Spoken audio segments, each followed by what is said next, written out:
Everybody, welcome to episode 2 of our new campaign. I'm Kyle. I'm playing the monk this campaign. We're gonna get going here in just a second. Unfortunately, we do not have the battle maps for Roll 20 and stuff set up yet, so hopefully soon we'll have all that stuff. So bear with us. Use your imaginations. That's kind of what this game's Why for. would I play D&D if I have imagination? Free. Right? Yeah, check out all the links below. If you want to support us, we've got merch available. That's all greatly appreciated. But now I'm going to turn it over to the DM, and we're gonna get going in our game. Who is not? Sorry. Who is? Yeah, who is not there and ready to go? it's okay. You already had to do cutting. I had to look at one thing in my old notes. That's all right. This is all getting left in. It's fine. Oh, yeah. Okay. You've arrived in the city of Rexxentrum, in a rather rundown part of it, with mud roads, no cobblestone to be seen. In some places, it's near to a foot deep. You can sink to the ankle in this dirt, this dirty, deep silt. In front of you are very few people. There's no one peddling wares, and other than a few beggars, the roads are mostly empty. If you look off towards the sunset, you would see the 8 towers that are the candles. Some of you have probably heard of these, as they're kind of iconic to the city of Rexxentrum. They have stood since the beginning in the first building of this city, and they shimmer in the sunlight ever so slightly, as if to give off a magical presence. In front of you lies very little, nothing but opportunities, and you are free to do as you will.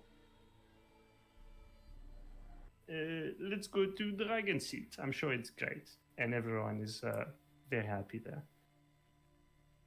As you push through the sodden streets of the mud top, you start to notice that there are a few sick people sitting by the wayside. It seems that this area isn't that clean, but you do see a fair amount of healers and priests wandering the streets within the same areas. It looks to be that some of the people from the Temple of Bahamut, this dragon's seat, are coming out to help and see what they can do. As you pass through, you would probably wrap around from the mud top towards the tangles immediately, and passing through this large entryway into this new section of the town. The tangles is much nicer. Everything is clean. The roads are cobblestone. There are people selling wares, plenty of small-time shops for fruit and living goods. It's almost like you walked into a different city through stepping through a single door. As you're walking along, you start to see more and more taller and nicer buildings coming towards these different places, and very quickly you would notice the dragon's seat. It's a very large temple, several stories, and made of fine stone and material. As you start to walk up the steps to go inside the temple, you would notice a few guards standing watch at the front door. And as you walk up with your hobbling halfling friend in tow, they very quickly open the doors as if understanding that he's hurt and he needs help.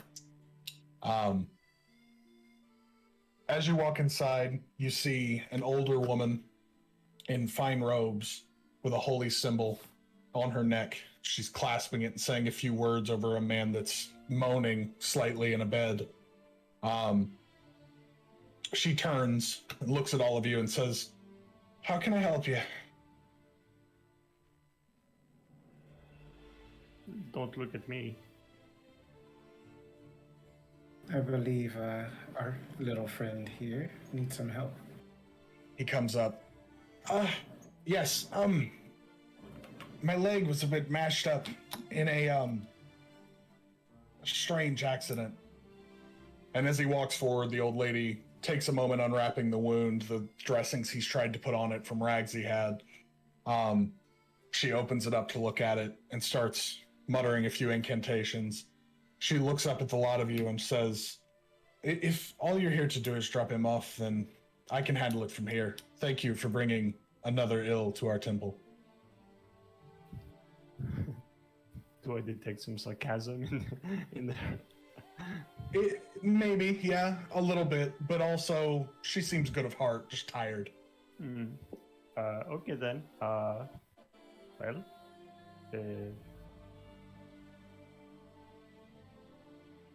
I guess we'll be going then, huh? Because we don't have to deal with, injured people and everything.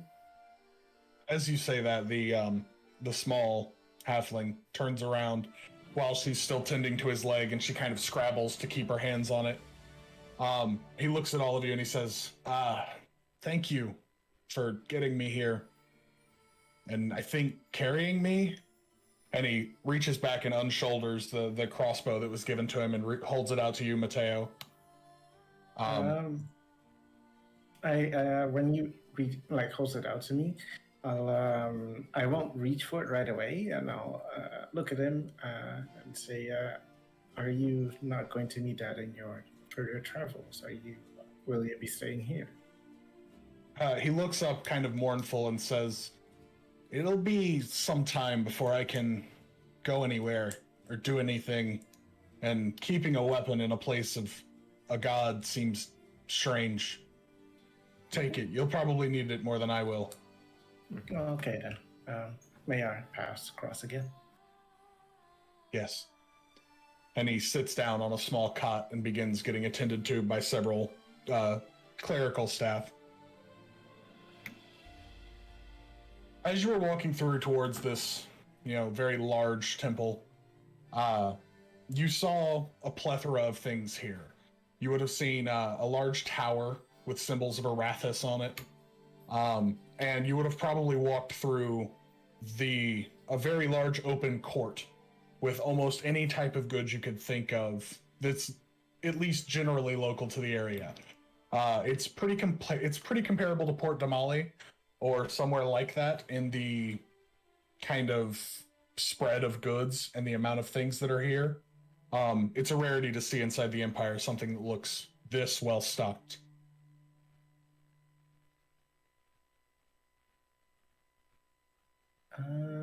We have been traveling for quite a bit. I see. Oh, you want to freeload? No, just... Is anybody in need of anything? I mean, as we're walking through the area, do I see anything that resembles any kind of like Cobalt Soul stuff? Anything? It's blue and white. I'll take it. Yeah, no, essentially, like that's exactly kind of what my thought is. Go ahead and roll perception for me. I want to see how much attention Ozzy would pay. Said perception. Yes. 19. As you were traveling through, you would have noticed that logo that you drew not so long ago on a very large building. Not the size of these temples, but a very fine-looking building in the Tangles very nearby. So yes, you would have seen the temple that you're looking for. Okay. You are all... Go ahead, Kyle. I was gonna say, did I see anything in like the shopping area where we are that has like Cobalt Soul stuff? Anything? I mean, there's not a lot of like fan T-shirts or anything. It's That's 100% what I was looking forward to. It's not it's a little uncouth to have things that look like their robes. Right. They're higher members of society, so they try to keep things separate. Right. Can't have the general public running around acting like expositors. Right. Okay. I mean, you would have seen as you were walking through a place that probably sells weapons that would look akin to the ones you saw, if that's what you're looking for, trying to find like a bow staff or something. How you could replace that stick, I'll never know, but that is a choice you could make. Right. I guess I'll just say to the guys, if we're looking for the Cobalt Soul, it's over that way, and I'll point just in the direction I remember seeing the logo on the tower. Oh, really? Okay. Wow. Ozzy, you're so good at directions. How are you sure? I saw the logo on the tower. Okay. It's not something I would uh, forget. Ah, well, you know what? I'll trust you on this one, but yeah, I'll just trust you on this one. Okay. Chop chop. As you guys just make, go ahead. follow suit, I guess. All right. Well, you have something else to somewhere else to be, something else to do. In this town, not really. I A suppose. town. No. It's the capital. You can do anything here. You can do. You want to get. I mean, you want to get hammered. Let's go. You want to get high. Let's go. You want to do both at the same time. Let's go. You know. You want to find some dwarves and have them race for you. Let's go. You're gonna need some money though. The only thing that's not accessible here is the sea, which is a shame, but it's the only thing. It sounds like you've done all of those things before. No, I've heard of them. It sounds like you want to do them. No, it was just off the top of my head. I have a very expansive imagination. Um, And I'm trying think- to stimulate you here. I see you and you are like a withering vine. You're halfway up the wall and you're already, creeping, inverted, going back to the ground. well, we just kind of walked for, what was it, 8-9 days. Don't give me that. Excuses. You need to be the life of the party, huh? A bit, no? Look at you, Me? you're so pale. You never go out, do you? I'll have you know I go out plenty. Oh, really? Well, when's the last time you came out, huh? Before Erosa. Yep, I bet you Well- were. See, silence says it all. You were in your library reading all your books and blah blah blah. Are you Look, guys just if gonna? you wanna- Are you guys just gonna Uh-huh. waste time talking? Well, hey, Ozzy, I if you know, we as intelligent species can walk and talk at the same time. Oh. Can we do that? Yeah, we're Yeah, of doing it course. right now. Of course Ozzy. you can, yes. Oh. Okay. So, You want to run like a savage? Kinda. And I take off running. Why? What? Okay. So you break from the group and just take off running. Yeah, heading straight for the Cobalt Soul. Pretty quickly, you arrive at the front doors. It's not very far from the dragon seat that you were just at. As you get there, you see two people in the familiar robes. Not exactly like the ones you saw, but familiar enough for you to draw the likeness. Standing at the door, kind of interposing between anyone who would try to run in. And as you run up, they do draw a weapon for a moment, and then seeing your size, pull back and relax. It's just a small weirdo. Yeah. He turns and he's like, "What do you want, small person?" Trick or treat. Yeah, great. How do I join? That is a strange question. What do you plan to do for us, child? I'm not a child, but I'll do whatever you need me to do. What do you think we do? You're librarians and you beat up goblins. The guy next to the one that's been speaking to you lets out a small chuckle, just dumbfounded at the situation. He looks over at his friend and goes, "I'd call that a pretty fair assumption, wouldn't you?" And the guy goes, "Yeah, that's right on the head." Well, how about you do this for me? Somewhere, right here in the Tangles, right here in the Court of Candles, this plaza, we've seen a few bad people mucking about, and we want you to find them and bring them back to us. Okay. What do they look like? One's a dwarf, small guy with gray hair, big shield on his arm. And the other is a tall lady with red hair, flowing, beautiful woman, a long rapier at her side. If you can find them and bring them to us, we'll let you talk to our leader. Okay, you said it was a dwarf with a hat and beard. Dwarf with gray hair. Gray and hair. long, like kind of long gray hair, and a shield, a big shield on his Shield. arm. Okay. And then a woman with long red hair and a rapier at her side.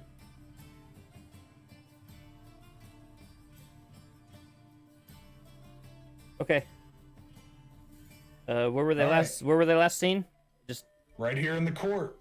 This Okay. is your first task. You got to find them yourself. okay. Shield. Red. I'm just writing stuff down. Hang on, you guys. If you want to keep going with whatever your roleplay is. Probably walking, yeah, Yeah. without getting there. Do we hear any of this? You guys will be walking up as he gets to the real part of the conversation, the meaty part. Hey, the little fucker's got eyes, huh? And he's fast too. Yes, indeed. What do I know about these goblin people? Just goblins in general, or goblins like Ozzy's goblins? The organization. I mean, you don't know. Oh, did you mean the Cobalt Soul, or did you? Yeah, mean sorry, the goblins? Cobalt Soul. That's the one. The Cobalt Soul. I didn't ask you this before getting into game. Have you spent a lot of time in the Empire, or are you fairly new to it? I would say I'm fairly new. If you're fairly new, you've probably had very few to no run-ins with the Cobalt Soul. You've probably heard of them in passing as purveyors of knowledge and keepers of important books and things, but not enough to really know what they would be doing in the world. Rumors abound, but nothing substantial enough for you to believe, more than likely. The mythological kick-ass nerds. And as we all know, those don't exist. So. All right, so I guess we are doing this bounty hunt. What bounty hunt? Oh, well, hey didn't they guys. Just say he needs. I want to help me. I mean, They said I could talk to the leader if I find a dwarf with gray hair and shield and a woman with long red hair and a rapier. They're somewhere here in the tangles here. So, all you need to do is find them. Well, I mean, that at least gets me in the door. To talk. Does it? To talk. I mean, that's what the guys over there said. So we just talk to them. I did. I mean, if you want to talk to them, you can. No. I mean, the people that you're looking for, we just have to find them, and that's it. Oh no, we got to bring them back here. Oh. That seems kind of illegal. I mean, Me. we're supposed to find people, beat them up, and pull them back at the Cobalt Soul. I don't know. I mean, that's all I. That's what they said. Asked me to do. Just real quick, can I check if those people are actually Cobalt Soul? Do they look Cobalt Soul? Or To your knowledge, yeah, they look very accurate. And they don't look like guys who just took the place of guards for a moment as a haha. They look like the real deal. Okay, I guess I'll walk up to them.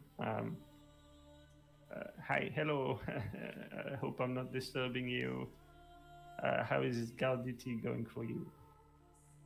The one that spoke to Ozzy, that you saw speaking to Ozzy, looks up and he looks you up and down quickly and says, it's going fine. I mean,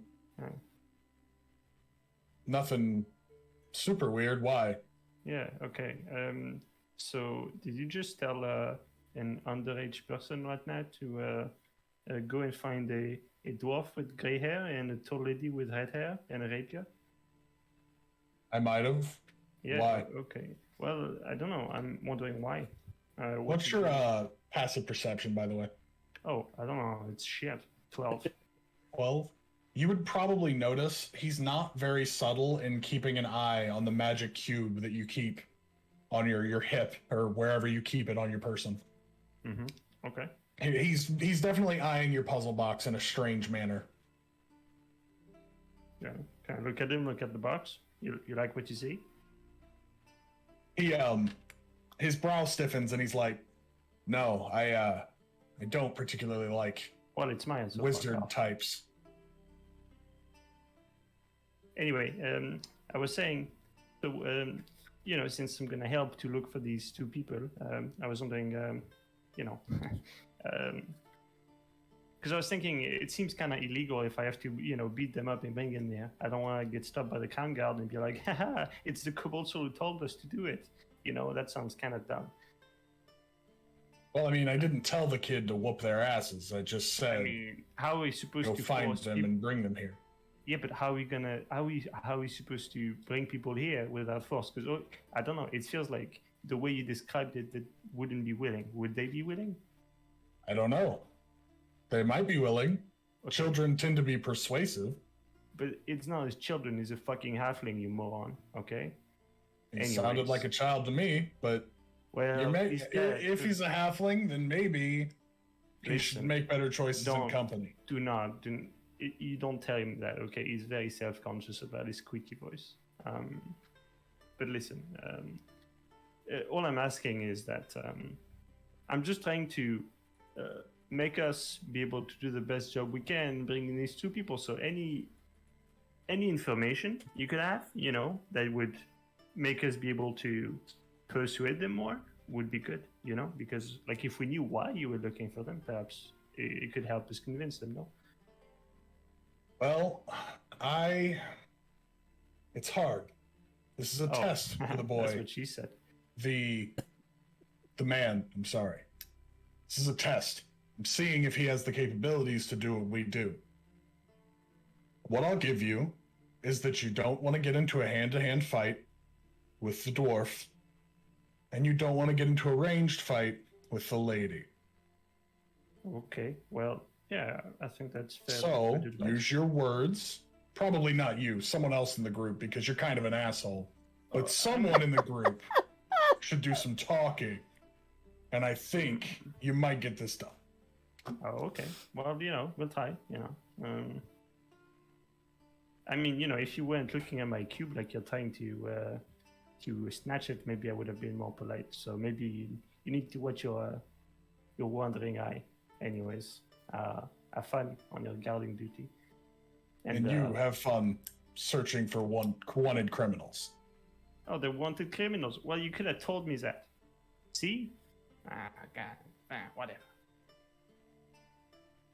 And he moves out. Goes back to the other two. Okay, we're bounty hunters now. It's a what? What? Really giving those people a run for their money. What do you mean? I mean, I can sense the camaraderie already. You're like sticking it up to the big guys for the little guy. We heard that entire conversation, right? You guys would have been close enough to hear. Okay. He was looking at my puzzle box. You don't look at my puzzle box, okay? And not like that. It's rude. I know. My box is fucking private. That aside, you did, mention that he's sensitive about his squeaky voice. No offense. Well, aren't you? No. Are you? Oh, really? Oh, well, I'm sorry for assuming. And I'm also not a child. Aren't you? How old are you? I'm an adult. Okay, how old are you? The goblin years or human No, years? I don't care. Just how many years have you been alive? 4 years goblin. No, 5 years goblin. Sorry, that was Kyle correcting himself on his backstory. So, 4 years goblin. What does that mean? I don't. That how much is it in human years? I don't know if they would know this, Connor, what the goblin years or not. It's up to you. I mean, you would probably know, Reginald. I mean, you're a pretty smart guy. You would have a pretty good assumption on how old Ozzy is. So you're a child, Ozzy. You're a child. You're a baby. So technically, from what I've read anyway, this is Kyle talking. 4 years or 5 years goblin is roughly like adulthood for a goblin. So you're an adult to goblins, but to humans or any other sentient race, you would be literally a child. And the way when I wrote my backstory, I equivalated that to me. Basically, puberty, right? Is when you become an adult. So roughly, I'm probably like 14, 15 human years. So Huh. Matteo, this is problematic. This is child endangerment. We are liable to get sued later. I'm an adult. Sued by This is who? very bad. I don't know, the court of morals or something. I don't know. I don't make these rules. Look, I don't like lying, but we could lie about it. Lying. What do you mean you don't like lying? What does that mean? That's not a Lie statement. about what? I'm an adult. You're not an adult. You're the grown-ups are talking. Okay. I'm an adult, and I hit you in the leg with my stick. I literally, I pull my stick out and I whack you with my stick. I'm an Go ahead and roll an adult. attack. Let's see if you could land a blow against that strong wizard armor. That's a natural 1 for a 5 total. So you take your stick very quickly and whoosh, and you just smack the ground at his feet and stand there in awe at how fast he moved. Fuck are you doing, Ozzy? I'm an Why are you adult. hitting me? I didn't hit you. Okay. Well, Adult. If I wanted to hit you, I'd have if hit you you. Okay, then if you hit me and I'm an adult and you're an adult, then you're gonna get tried as an adult for assault. How is that?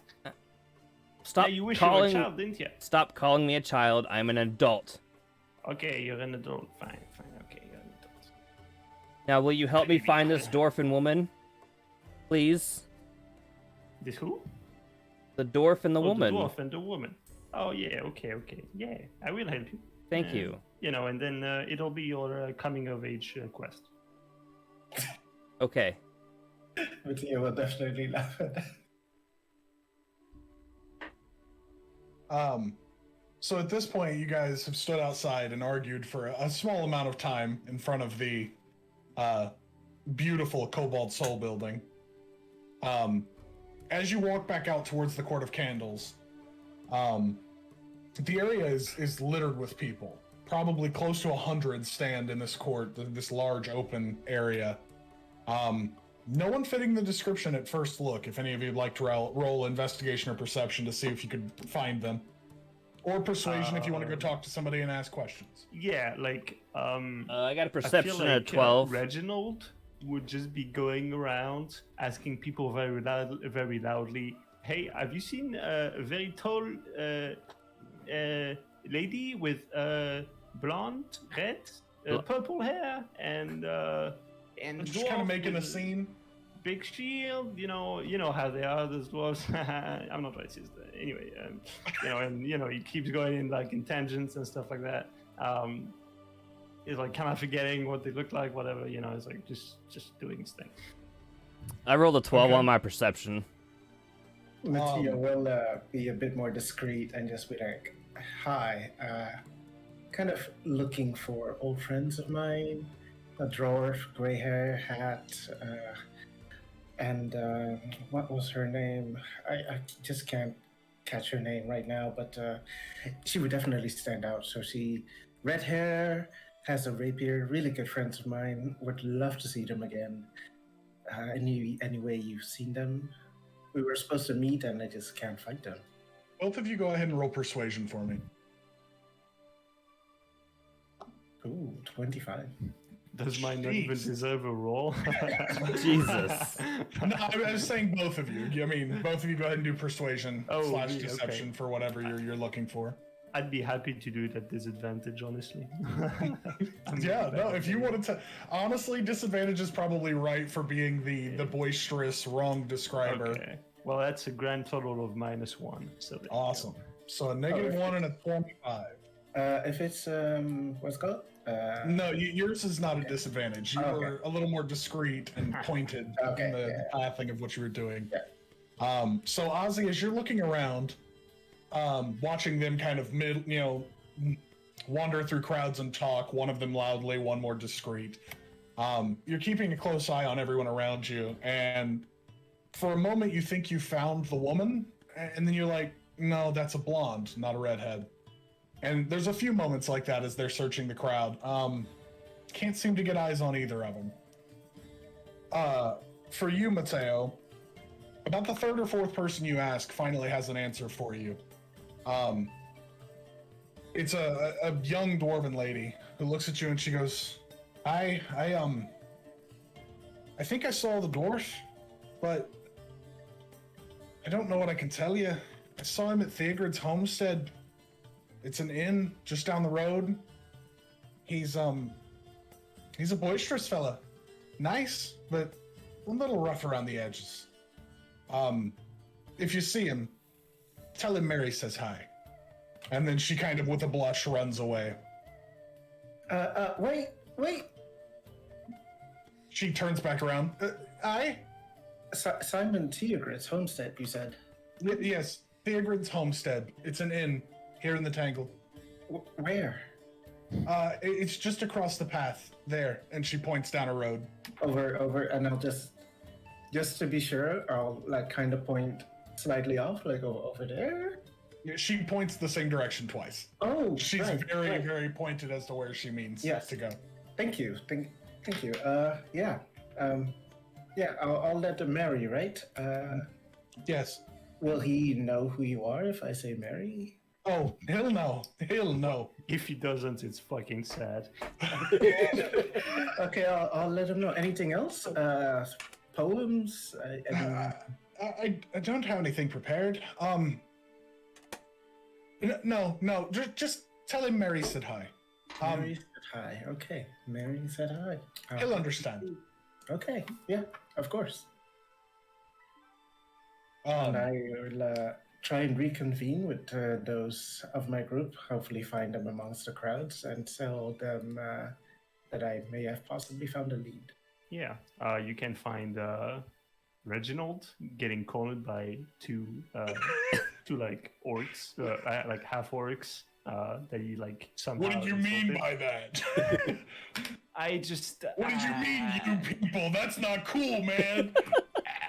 I mean, I just listen. I meant. I don't remember. It was. I have no excuse. It was. I am. It's. I am guilty of sin of ignorance. I am terribly sorry. I will repent henceforth. And get out of my sight. I'm going back to my booze. Okay. Well, great. Okay. Hey, Reginald. How's the search going? It's ongoing. Didn't they just tell you to get out of their sight? Well, yeah, as I said, it's ongoing. You know. Right. Don't know how to put this. You're a smart guy, right? Depends. Cool. I got a lead. I did it before you. It wasn't a competition. Let's find the little one. I'm right here. Oh. Sorry, didn't see. I mean. It happens. It's fine. Tiny guy. I get it. Yeah. Apologies. Skip the beat.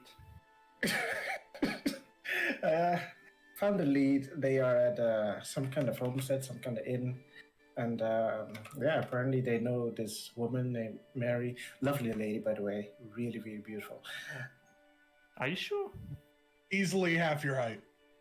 Yeah, tall. If you're into tall women, of course. No, I mean, I didn't mean that you were sure about the lady. I mean, are you sure you found the lead? Because it feels like I probably would have found it first, you know? How about we go check it out? Does it and matter? If I'm right, we just pretend like it's your find. But then how do I know it's not a coincidence, you know? Where was this at? Where? Well, it's right over there at what's it called again? Simon's Theogrid's homestead. Yeah, that's the one. Simon Theogrid's homestead. Mary says hi. There Okay, cool. And I take off. Mary says hi. Is that a Pascal? He's gone. No, Mary says hi. Apparently, we're supposed to say hi from Mary to the dwarf. Yo, So you're just bolting towards it? Yep. Okay. Hey, Huzzy. He's gone. I'm not Sounds running fine. How about yeah? Okay, let's just go. So you're both chasing after them? I'm walking. I will definitely like walk a bit more sternly than my friend because I don't want Ozzy to get into trouble. But yeah. Okay, so kind of split up party. Got it. Ozzy, you would arrive first to a fairly nice little inn, nicer than any you've ever stayed in or been near to, by a fair bit. It's not, 5-star, but it's clean and it's beautiful on the outside. Small little planting boxes in the front with these gorgeous little red fire balloons coming out of them. As you walk up, for the first time, I think, ever in your life, you hear an inn that doesn't have a fight going on. It's peaceful in here. Just music and some people eating quietly. It's a little weird for you. No, it's a lot weird for you. You've not been in a lot of these, and this one's particularly nice, and you feel very out of place. As you walk inside, there's an older lady keeping the bar. Hold on one second.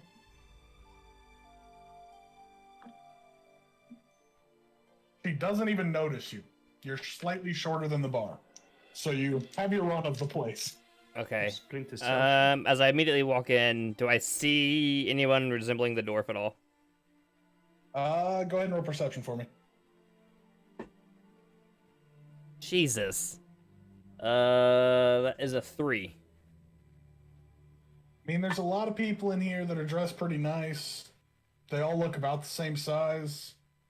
I don't think there's a dwarf in here. Okay, do I see... You could get close and ask some questions. Maybe you'd find him. You're not sure. Do I see a corner, booth somewhere that's kind of dark? Yeah, I mean, and nowhere's dark in here. It's a pretty nice, well-lit tavern. But there is a corner you could go sit in, just have your back against the walls. Yep, that's what I'm gonna go do. And just wait for everybody else to show up. All right. Keep my eye out for... At about this point, Mateo, you would walk in. Beautiful little place. You've probably been to a few that are about this nice. And the older lady turns towards you. Hi, I'm Theo. How can I help you? Hi. Kind of looking for little guy about ye big. Walked in here? She looks around for a moment. Nobody's walked in. Not in the last 20 or so minutes. Right. In that case, do you have ale or some other drinks? Yeah, I can get you one. Just, if you want to start a tab, it's a silver. If not, we can figure that out as it goes. Sure. I'll take that first option. The tab. Okay. So she goes ahead and takes the silver, hands you a small cask of ale. More like a mug. I don't know why I said cask. But hands it to you lightly and lets you go on your way to find a seat. As you're scoping the room, you would pretty quickly see Ozzy, having traveled with him for 9 days or so. He's sitting in the corner quietly by himself. I would like to go back and say, could you give me 2 more and I'll hand her 2 more silver. She pushes the silver back and is like, we can sum this up later. If you're going to drink for the evening, we can handle that then. I just want a little bit of down payment in case you would run out without paying. I would never, but you will, sure. She hands you 2 more mugs with a smile. Okay. And I will be like, I haven't done this in a while. Okay, I made it. Wait. Your age. What? I guess it's more for Reginald. Did you find them by chance? No. No, don't worry. I'll get you some water. Yes. As he says that, I grab the mug and I down it. Okay. Okay. Does anything happen, or because I'm just looking at him quite surprised? Nope. Ozzy's an old pro. Wow. I will just take a sip of mine and sit down and wait for Reggie to come on in, as I want to scout the crowd and see if I catch any glimpse of the dwarf or the woman. All right. Go ahead and roll perception for me, and at about this point, Reginald, you would arrive, sauntering in at your leisurely pace. Okay, looking around. And then, just gonna take a seat. Okay. As you're walking past, the old lady looks up, starts to say something, and then sees you're going to a crowd and leaves you alone. Okay. I rolled a nat one. Well, I don't know if I see that she was gonna talk to me. It's more of the like someone running a shop doing that cursory look up when someone comes in, seeing that you're with a group and just kind of letting you do your own thing. Okay. Okay, so where are they? You walk in, yeah, you would see them in the corner pretty easily. No, They're not I being woke summoned. up. I woke up to them and I ask, so where are they? Well, couldn't see anybody past you. I'm sorry. Past me? What do you mean? I mean, I was looking around and you walked up, got a bit distracted. Am I shining presence? I mean, I don't have a far shining more- presence. How about you, Aussie? Did you find them? No, and then can I get up on this, like, stand up on, like, the table a little bit and just kind Yeah, of, you'd be about look- head height with everybody else. kind of look around a little bit better. Yeah, go ahead and roll another perception. Okay. All right, don't You know fuck what? me. I think I can maybe cast a detect redhead spell. 12? 12. He starts like shuffling with his puzzle box. Okay. Is there a punchline to this joke, or are you just shuffling with the puzzle box as the punchline to this joke? He's trying to find the detect redhead spell in his puzzle box. I just assumed you might have it. Honestly, this character kind of has been full of surprises. Well, if he does, I'll be happy to, write it in my spellbook. Ozzy, as you get up onto your chair, standing at about head height, you scan the crowd once more, and you see a few older gentlemen this time. You actually notice the hair color is gray. You don't see a dwarf offhand. I mean, nobody looks particularly short in their chair, so it's probably just older gentlemen. You don't see a dwarf. You just see a bunch of old dudes that look kind of dwarfish. You're not super experienced with dwarves. You haven't hung out with a lot of them, so Right. it's a little hard for you to tell the difference between man and dwarf, and you don't think you see one. And I don't see the woman at all. No, there are no beautiful redheads in the room. Well, I guess I'll Only ugly redheads. Yeah, I guess I'll point out the one Nothing person. but vibes. Yeah. I'll point So out. you- Yeah, like whoever I think might be the closest to what I think he might be. And is that him? As you guys look, you do see one of the guys he's pointing out as a dwarf.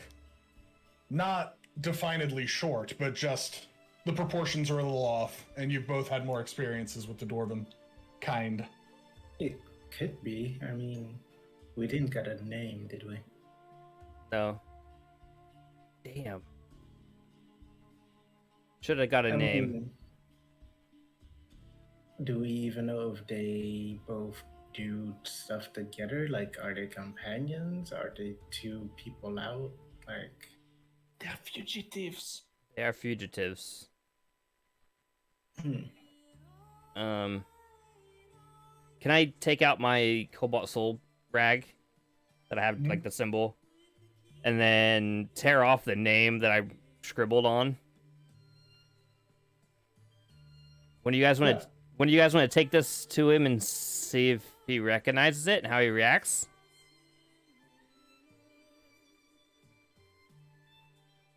I don't particularly, but I'm sure Mateo will want to do that. Why me? I You mean- volunteered. Come on, let's go. Fine. Or I could do So it. I just mean, have I to guess. show this to him. Yeah. Just maybe let him, see how he reacts to the Cobalt Souls. Maybe looking for him. But what if he runs though? If he runs, then we know it's him, right? Well, why don't you just say, "Hey, Mary says hi," and boom. If it's him, he's gonna be like, "Wow, really? Wow, I love Mary. Wow, dang, wow." All right. It I will, may- He's walk not. up to- He's gonna be like, "Oh, who's Mary?" What? I will I mean- stand up and first go to the bartender, grab another ale. Mm-hmm. Go up to the dwarf and hand him the ale. He looks up. Now that you're a little closer, his features are a little rough for the people in this tavern. He looks a little road hard, put away wet, for lack of a better term. And he looks up, kind of groggy in the eyes, takes the mug, downs the whole thing in a single drink, looks up at you and goes, "Well, now that we're acquaintances, how can I help you?" Well met. Mary says hi. How do you know Mary? Just met her outside. Just apparently she was really into some dwarf out here. Soon it was Well, you. if DM, you see her, yeah. as they're having this conversation, can I stealthily make my way around, kind of behind the dwarf? Yeah, go ahead and roll stealth for me. He looks at you and he goes, well, if you see that Mary again, tell her to stay the fuck away from me. It was a lot. It was a whole lot. And I don't need that. I'm not looking for anything like it. I'm already a little acquainted with somebody that I've got a big expectation from, and I don't have time for every little dwarven lass that hits on me and thinks I'm pretty. I'm As a confused. 17 on my stealth. All right. Is he in a Yeah, you feel K-pop pretty band? hidden. Dwarf pop band. I'm a Dwarf little pop. confused. Dwarf pop would be the best. Sorry. He looks up at you with kind of a wry smile, and he's like, look, if you're coming as some sort of a, like, you know, stripper gram or something, this is going to get really awkward. I'm mostly just saying I don't want her advances. I'm a little predisposed with someone else of the taller variety. Who could possibly outdo Mary? Pretty much anybody. There's like 4 Marys anywhere in this town. Right. At this point, he looks at you and he goes, "What is?" So you didn't really explain. How do you know Mary? Just literally, I was on my way here just for a drink. She literally stopped me and said, "There's this dwarf inside here. Really want you to say hi." Didn't know the story, didn't know anything. I just figured, I'll do it. I'll do it. Just have an Go ahead event. and roll deception for me. Okay. Deception. Oh, I got a 25. Jesus Christ. He looks at you and goes, "Well, I mean, strange request for you to be taking from her, but I understand that we all do things just for the fun of it. So is there something I can help you with, or were you just telling me that Mary missed me and my parts?" Well, I mean, now that we're acquainted, perhaps we can do something together. I mean, I just arrived. Surely there's something to do in this city. Well, there are things to do. You're not wrong. Most of them involve getting shit-faced and breaking the law. In which case, if you get caught breaking the law, you go to the scariest prison in Wildmount. So you gotta be really slick. Are you really slick? I know my way around, you see. You could say I have a telltale sign to get out of trouble. Roll the deception again. Another 25. What is this? Okay. Apparently I rolled another 25. Okay. He looks at you and he goes, "Well, it depends on what kind of trouble you're looking to get into. I mean, there are jobs that need doing. You don't seem the type for a job, not really the muscle. There's a school if you like magic, but I don't have any part in that. I mean, that's just a thing that's in the town. I don't know what you're here for. Well, There's some rumors going around that are pretty wild, but nothing I could really describe." what are you into, friend? How about we work together? Well, that's a little complicated. I do things that most people find unsavory, and that means that I don't tend to trust just anyone with these jobs that I do. I tend to keep to my small group. But maybe, just maybe, if we get to know each other a little better, and you don't bring out Mary again, we could find something to do. Of course, I won't bring up Mary ever again. Yeah. What does it take for someone like me to get to know you? Well, the classic is to get drunk and start a fight. Just any fight? Yeah, I mean, just pick somebody and punch them. Cool. Let's start drinking first.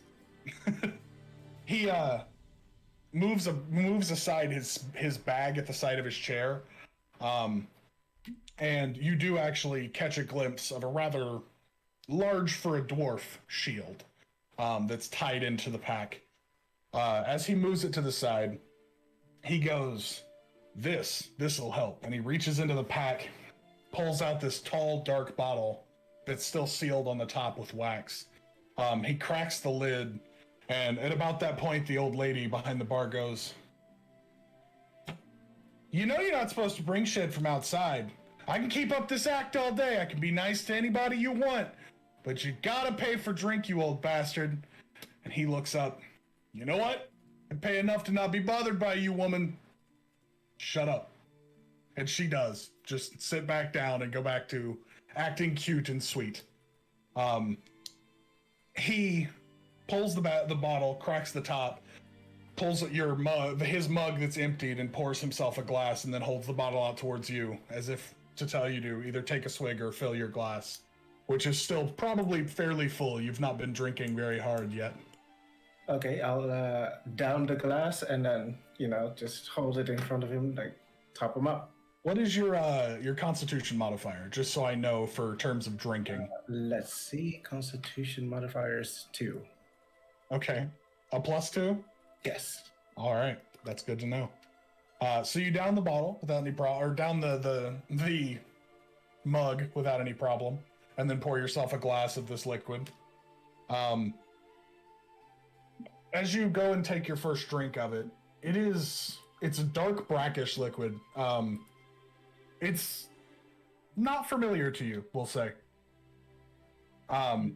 Are you gonna go ahead and drink it? Take a smell? What are you planning on doing with it? I'll drink it, and then after drinking it, I'll ask him. I'll say, "I haven't actually had your name yet. What is your name? Can't believe you're the guy I just met.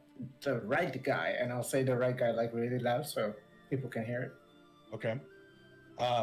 He takes a look around after your suspiciously loud right guy, but doesn't notice anything out of place.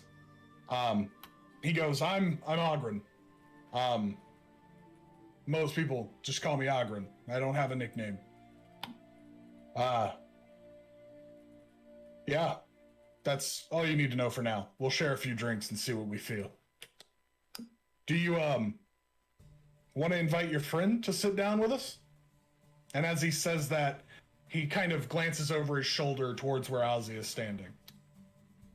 Yes, I do. Ozzy, come on over here. I'll go over. Okay. As you go over, the chairs are a little tall, but you climb up in. And he goes, "So, I know, you know me, rather.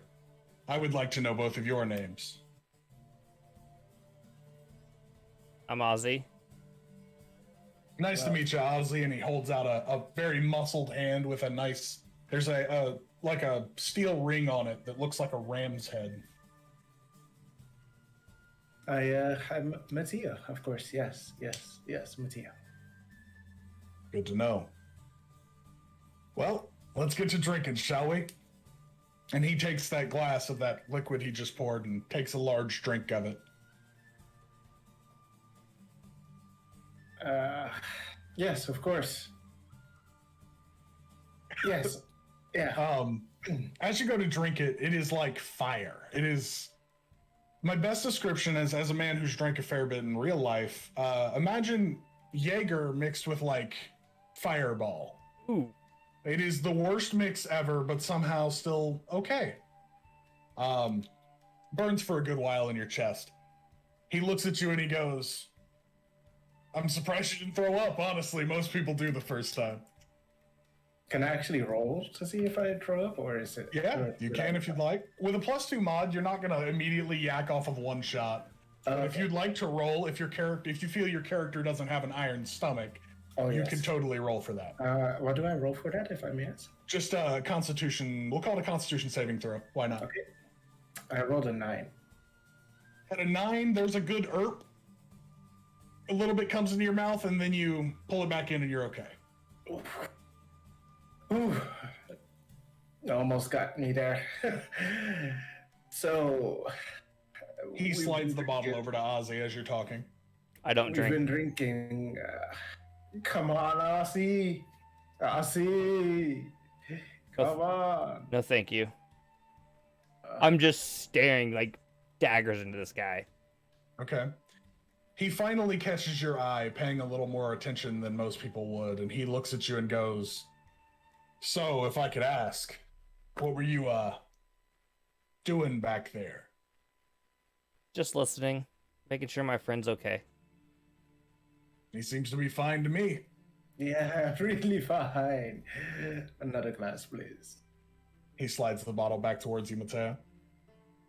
Look at this. So can I ask what your business is, my small friend? Sure. The new woman you found. It's not Mary. She wouldn't No. happen to have long red hair and a rapier, huh? That's her. Nothing new about her, though. Which, yeah. What kind of line of work are you in? Well, the kind you've already heard about. Questionable things with questionable people. Are you still holding the symbol of the Cobalt Soul in your hand? No. I put that away. Like, yeah. Yeah. Well, Okay, I didn't. Like I put it after he said he was gonna go over and talk to him about Mary. I put it away and just like that plan never happened. Okay. Just want to make sure you weren't still clutching a symbol of law enforcement. No. Reginald, is there anything you'd like to do, or are you just keeping an eye from the back room? Or the back of the room, rather? Reginald's dead. Dead silent. And muted. No, I know. It's just. Guess I was just Reginald- checking up. Yeah, no, I don't know. Reginald is like. You would have got him a drink in the meantime. But he's just gonna make his way to the table with the rest. Okay. So you're not staying back in your table in the back of the room, you're joining them? Decisions. Mhm. Now I'll just take if it's possible, just a table closer, but not the same table. Okay, so you're just kind of moving through the casually. room a little. Yeah, definitely smooth operator. Definitely not overly dramatic. Yeah. So, no Captain Jack Sparrow, more Splinter Cell? Well, he's gonna go for that anyway. Go ahead and roll stealth at advantage for me. He's not paying any attention to you, but just to see how subtle you are getting around the room. Okay. That's a cock, but whatever. Okay, that's really bad. That's 8. 8? Okay. So yeah, it's more Captain Jack Sparrow than Sam Fisher, but you get to a new table without anyone asking any questions. Eat drinking this ale. At this point, Ogren turns, looking at both of you, and he says, "Well, gonna be a long night of drinking if we don't get started soon." Taking another glass for himself, pouring it and taking a drink. "All of my friends do it once, Ozzy. It's kind of a restriction I put on friendship. Are we friends, Ozzy?" I pour myself a glass. Okay. And he's just keeping like the keenest eye. He doesn't look aggressive. He just looks. I know. It's one of those mob boss kiss the ring kind of things. Right. And I kind of get that sense, right? Yeah, you would probably pick that up. Okay. Social cues aren't the strongest for you, but this is a pretty strong one. Right. You know, I'd very much like to meet this woman. She seems like a lot of fun. Never heard her called that. and I'd take a shot. Okay. Go ahead and roll a con save for me. At advantage. At advantage. You goblins will eat anything. I'm not afraid of that roll. That's an 18. Yeah. It doesn't even... I mean, it burns a little. It's about like what they made back home. Yeah. A big grin crosses his face after you take the drink, and he says, well, I think in due time we could probably get that meeting arranged. But you should know that I put up with a lot more than she does. You wouldn't know it from looking at me, but I'm the nice one. I don't doubt that. Are we getting into some trouble, or are we just enjoying a night of fine drinks in a soft establishment? Why don't we get into some trouble? All right. He takes the bottle off the table, now probably 3/4 of a bottle, shoves the cork back in, drops it into the bag roughly, shoulders the backpack, and as he's shouldering it, he slides the shield through one of the armholes and onto his arm. Wait, we're done already? Yeah, Mateo, let's go. Time to have some fun. Okay, fine. Newly put back together, he stands up from the table. He's surprisingly tall for a dwarf, probably 4.5-ish feet. And broad like a barn. This dude is absolutely built. He pops down out of his chair, with a wave of his hand, starts heading towards the exit to the tavern. Okay. As we're walking out, I want to say to him, I know of a decent score nearby. He turns with a look and he says, let's get outside before we discuss business. Sure. All right, so Mateo, Ozzy, you're following him out? Yes. Reginald, are you following behind? Yeah. Well, I'd probably just wait a bit longer. Because, in retrospect, original was like, meh, I probably overdid it. So he's going to wait like 30 seconds and then follow. So just getting a little safety gap. All right. As you guys are moving through, it's probably getting to be late dusk, almost dark. The guard presence is really, really strong tonight. Even for people who aren't comfortable in Rexxentrum, who aren't familiar with this city and this size, there seem to be a lot of guards out tonight. And they don't look like they're just wandering. They look like they are looking for someone or something. They're kind of in small groups, 3 to 5 people in a group, pushing through every alleyway, making clean sweeps of their sectors. What's his reaction to this? He seems totally fine. Unperturbed. If you'd like to roll insight, you might get some more. Insight. 16. It doesn't look like a front. It doesn't look like he's putting on a strong face to look cool in front of new people. He looks totally unbothered by the guard presence. To your keen goblin eyes. As he's moving through, he starts cutting through alleys, and as he's cutting through them, those guards are almost always in perfect time to be leaving an alley as he enters it. It looks like he probably knows the pathing pretty well through the nights and keeps a pretty strict schedule to know the path. So about that score. Yeah. Where's it at? It's not too far from here. I assume we're still in the Tangled. Yeah, you're still in the Tangles. You're still in the Court of Candles, roughly. Yeah. And I'll point kind of vaguely in the direction of where the Cobalt Soul is. Okay. Like it's over there. There's a nice house that I saw. He goes, well, you're kind of pretty good at scoping things out. A little more subtle than my kind. Why don't you lead the way then, friend? Okay. And I'll slowly start leading him basically towards the Cobalt Soul. All right. At about this point, you'd roughly be doubling back on yourself a little bit, but It's not enough of a delay for him to look nervous or anything. At about this point, Reginald, you would be about to round the corner as they're coming back out from an alleyway. It's up to you how you want to do it. Just tell me, and I can tell you if you need to roll for anything. You would basically see Ozzy rounding a corner right in front of you.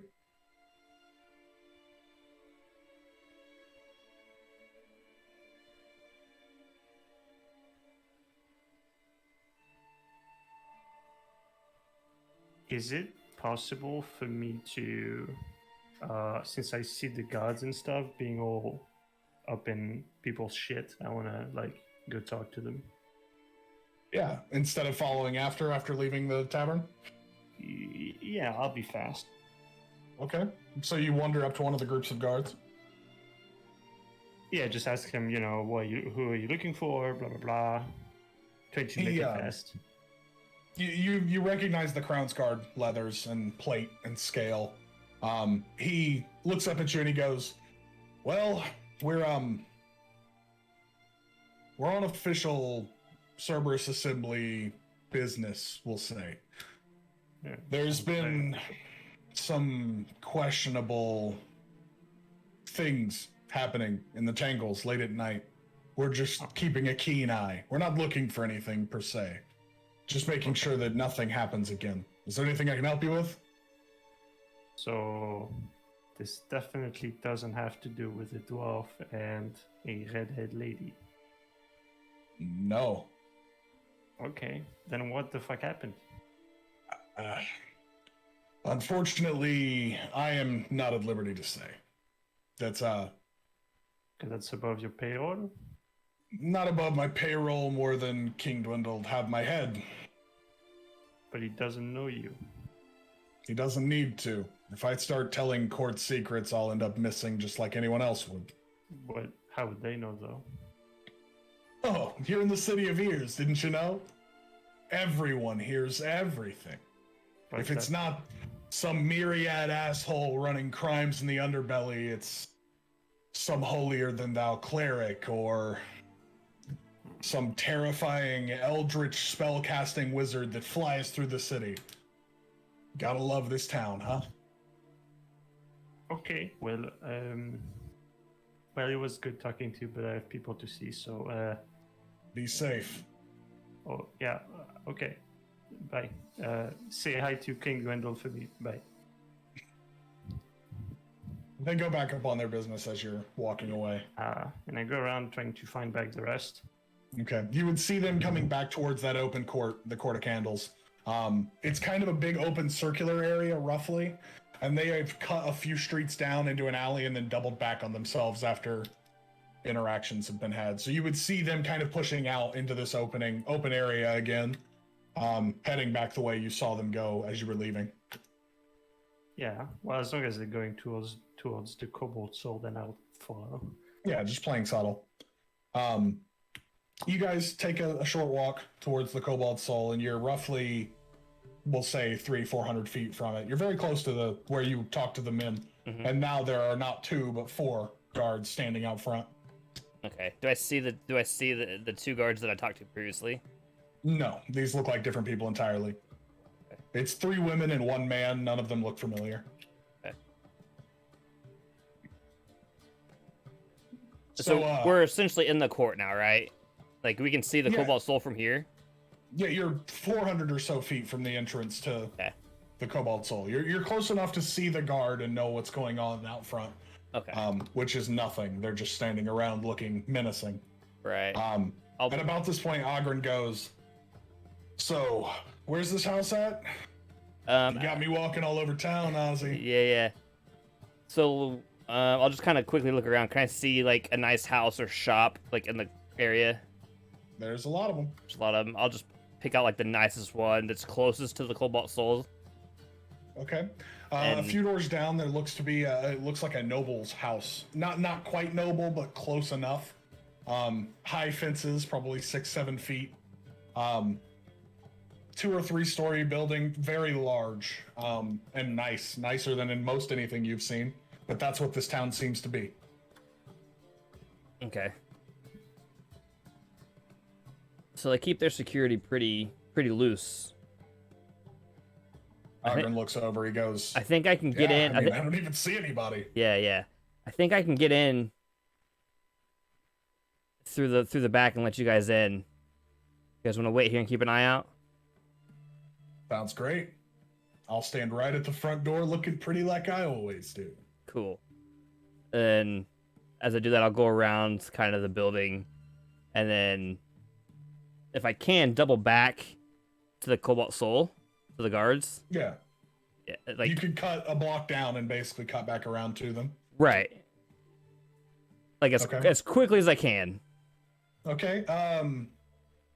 You don't really need to hide. You'd be a block away. So yeah, I'm trying to. The four guards. Well, I'm trying to hide from him. Okay. Yeah, that's so why. As you get to the back, go ahead and roll me stealth, going basically across the alleyway again. Yeah. Where he would be able to see.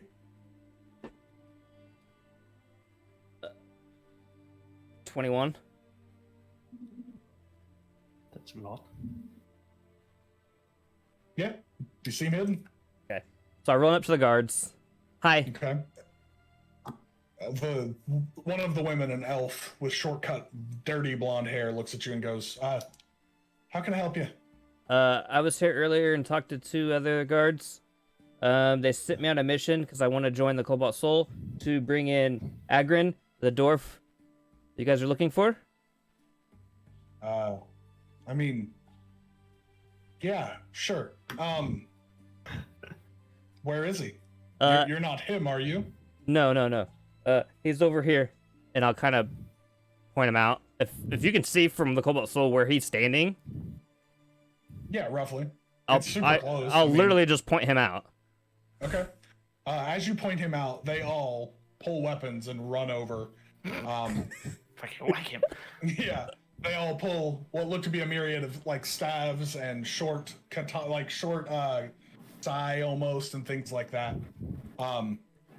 And they almost come out of sleeves. It's almost like they're not even wearing weapons. So for you, this is like a fanboy moment. It's like watching Batman get a batarang out. You're just like, right. Oh my god. They all produce weapons seemingly from thin air and then sprint over towards him.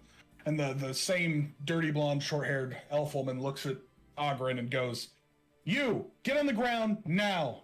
And Ogren looks over. Well, it's not my usual type, but I guess. And he lays down on his back on the ground with his hands above his head. He doesn't seem bothered by this at all. He goes, Ozzy, I thought the take was the house, not the women. But nice job, buddy. And they kind of gather around him, keeping him at weapons length, ready to hit if he moves. He goes, all joking aside, any particular reason I'm being held up here? And the 4 of them kind of look almost sheepish. They're like, you're wanted for crimes against the Empire. You have to come with us. And they pick him up off his feet and actually carry him physically. Kind of not hogtied, but carrying him like he's hogtied between the 4 of them. The lead woman, the one that's been speaking, turns to the 3 of you, the 2 of you rather, sorry. And she's like, if you'd like, come with us. We'll get this figured out, see what we can do for you. Okay, as we're walking, I'll just say, he knows where the woman is. I couldn't get the information out of him. I thought you guys would have a better chance. The same woman, the elf woman, looks down at you and goes, oh, we have ways. Cool. Ozzy, how could you? I can't believe this. Ozzy just looks at Mateo like so confused, like, what do you mean? Like, huh? Ogren, how are we gonna get out of this? Tell me you have a plan. As Ogren is being held by his limbs in the air, he looks over at you, Mateo, and goes, I don't know that I want to get out of it yet, but I've always got a way. And at that point, you see that ring that you noticed earlier, both of you, flare with magical energy. The head on the ring, the ram's head, grows to about the size of a buckler and slams into the woman that's holding his right arm. Let me see.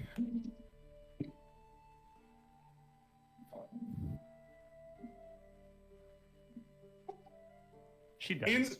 Almost instantaneously, she hits the floor, not moving. The buckler-sized shield shape of the ram slamming into her body and knocking her prone on the ground. At that point, they all drop him and draw weapons again, getting ready to fight. I draw my stick. Okay. What about you, Mateo? Well, we'll get through this together, Agra. You and me, let's go. Okay. And when I say that, Commit to the bit. I'm standing behind him, right? Roughly.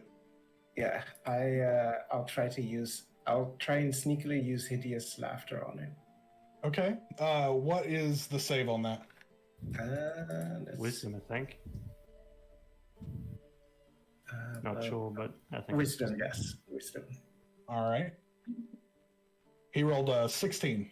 Oh, he passes. Okay.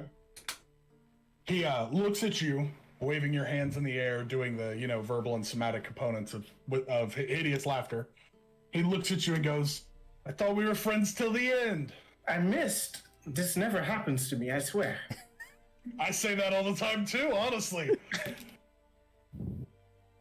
It looks like he pulls up that shield and then reaches his hand into the air and a sword just apparates within it. At this point, I would like you both, or all three of you rather, to roll initiative. Okay.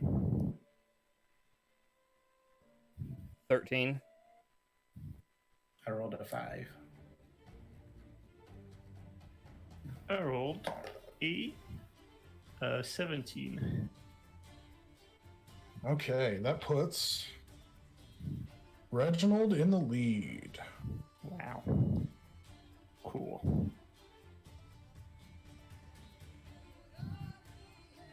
Can I ask a quick question? Yes.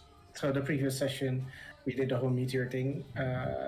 Do we have long rest from that, or are we? Yeah, it's been days since the meteor incident. Yeah. Yeah, it's been You are days. totally rested and cool. Okay.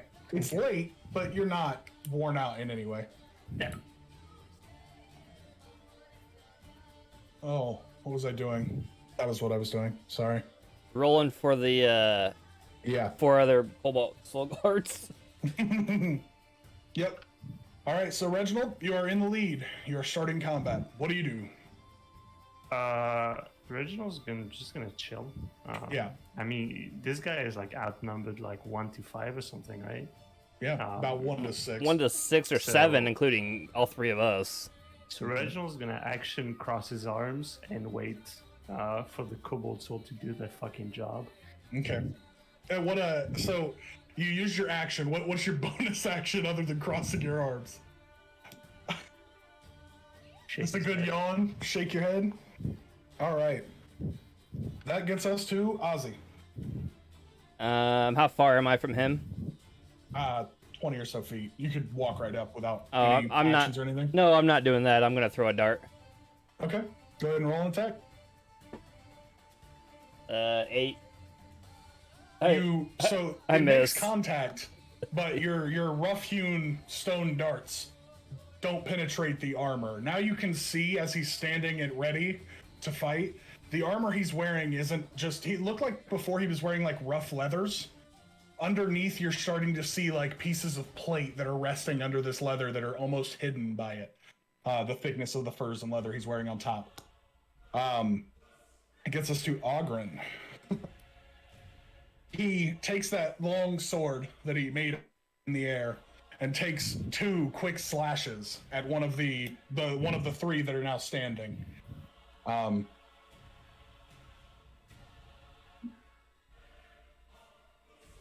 right. They're vicious cuts, both of them, across the chest, shoulder to hip in either direction. Very quick, almost too fast to see. She falls in the 2 blows. It is now 2 to Ogren to y'all.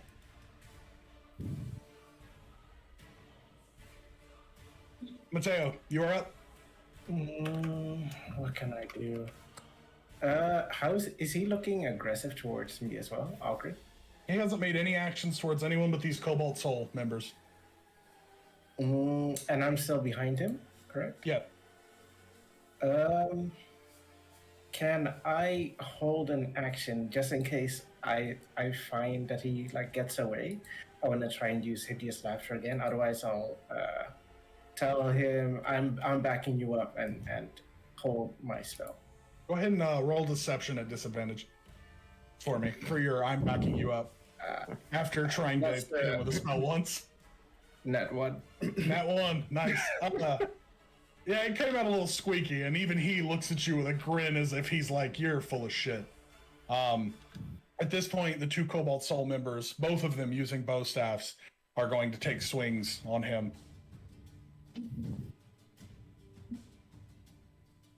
Okay.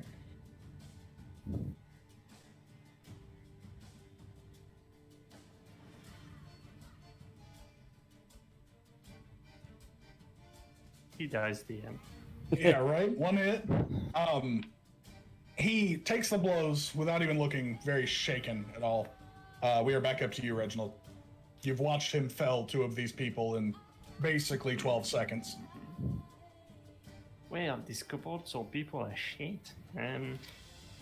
He's gonna get his puzzle box and he's gonna cast catapult. He's gonna grab a stone, slap it in one of the puzzle boxes, like little storage, and then poof, the rock is gonna pop off of it like a cannonball and wee towards what's his name? Ogren. Alrighty. And so that's a dex save for him. Alright. He's a dwarf. How dexterous can he be? Well, with a natural 19, it's a 22. Okay, well that's dexterous enough, I guess. It's pretty dexterous. He's good. She'll be a ballerina dancer instead of like a stupid fucking criminal. Anyways, well that was my turn. Turn well spent. Alright, that gets us to you, Ozzy. How close did we get to the actual like entrance to the Cobalt Soul? You're roughly 400 or so feet. Oh, damn. You basically cut diagonally from the point I told you before. You're Yeah. not super far, but it's the closest-ish building you could get to that looked accessible. Right. You could start running if you want to. That was kind of my thought, was to run to the Cobalt Soul and get more people. But like That is an option. I actually thought we got closer when we were like walking him Yeah, it's a little hard with towards that everything. way. Yeah. I'll just throw another dart for now. All right, go ahead and roll your attack. 12.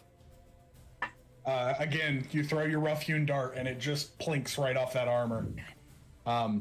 Doesn't even look bothered at all by it. It's almost like he's not even noticing them. And gets us back up to Ogren. He takes his sword again, squaring up on the 2 in front of him, staying mindful of the 2 behind.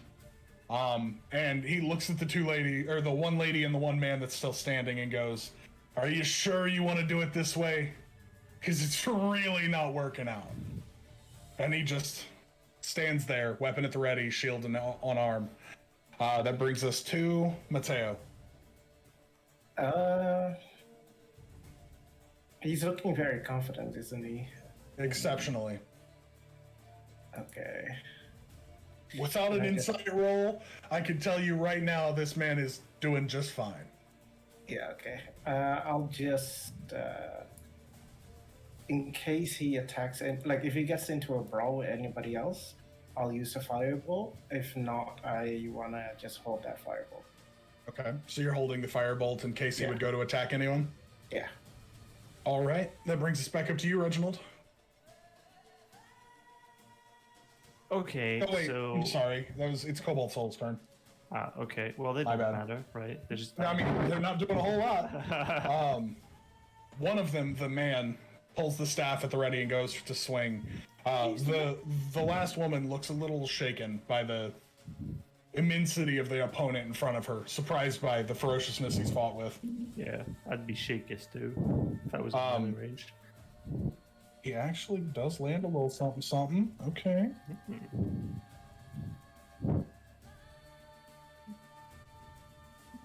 All right. He takes a pretty good hit straight across Ogren's face with the bow staff, drawing a slight mark of blood, but not much more than that. That brings us to you, Reginald. Okay, so Reginald is gonna move closer and blast with his puzzle box a sort of like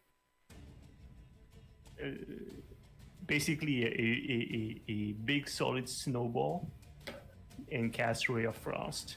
Okay. That's not very much. That's a 14 to hit.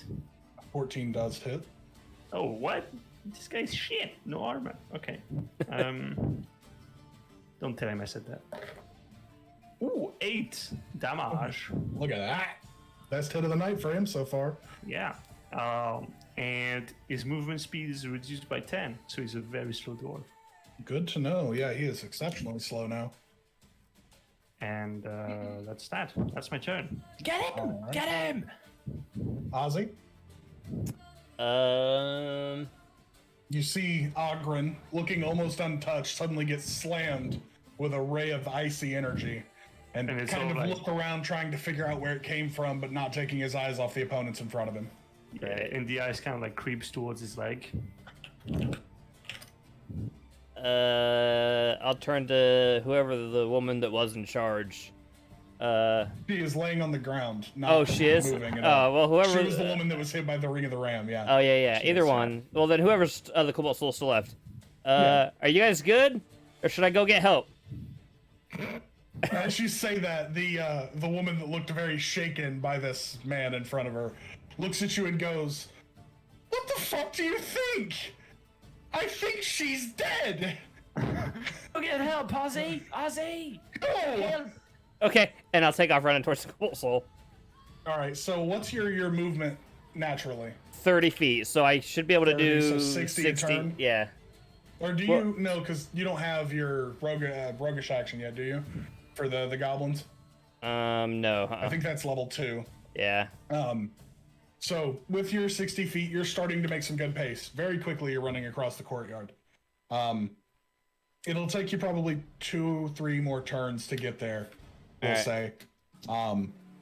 That brings us back to Ogren, who now with some, ice still clinging to the joints on his armor, less of the leather hanging and now kind of blown apart from the ice energy, turns to look at them, looks back at you, Mateo, and goes, "Well, I think this fight's over."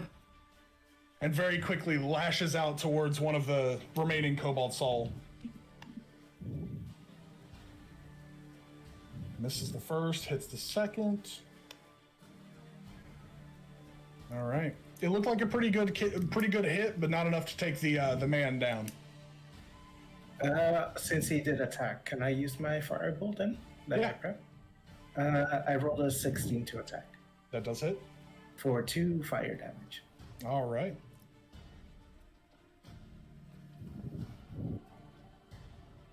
All right. That brings us to the remaining Cobalt Soul members. Both of them swing and miss. Nice rolls. So that brings us to you, Mateo. It is now your turn. I'll use another firebolt, or at least attempt to do so. All right, go ahead and roll your spell attack. 14 to hit 14 just hits. for 3 damage. 3 damage. Historically, we know 14 hits. All right. He's looking more worn than the start, but certainly not hurt by any means. That brings us back up to you, Reginald. Not hurt by any means. Alright, then Ray of Frost again. Fuck it. All right. That's like a million. 17. 17 17? million. Yeah. Wow, 5 ice damage. Well, cold. It's cold. 5 cold damage. All right.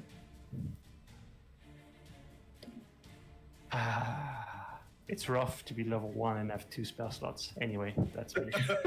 Don't That's tell just me the about rant it. of the night. Tell me about it. Ozzy, you run another 60 feet. Like I said, probably 2-ish more turns to get there to the front door. That's being kind because of some not well thought out spacing stuff. That brings us back up to Ogren. He looks at his two opponents and the two behind him. He's now kind of turned and shifted to keep his shield towards you two casting spells and his sword towards the two that are fighting him in melee. I mean, as I'm running, if I see any kind of guards or anything, like I'm gonna stop and like ask for help. Just FYI. I mean, you've seen enough guards around that if you wanted to be like running and screaming, I would like, allow that. I mean, kind of. Like okay, yeah. So I mean, you're basically just running and screaming, hoping for anyone to come help. Essentially. Okay. Yeah, we'll go ahead and do, just for the shits and giggles, do just a straight up charisma check for me. Oh fuck, that's bad. I just want to see if this is personable screaming or death screams. That's actually a really good roll. What's my charisma? You said just charisma. It'd be 17. 17. Okay. Yeah. I mean, you guys hear Ozzy just shrieking as he's running. Just a green ball sprinting down the way, shrieking. Ogren at this point, now squared up with all four of you, goes, I think it's about time I leave. It's been a pleasure, though. It's nice to meet you, Mateo. It was good to enjoy those drinks. And he just starts walking away. As he walks, the two Cobalt Soul members take their attacks of opportunity on him. Miss. And a miss. God, they're just on fire, boys.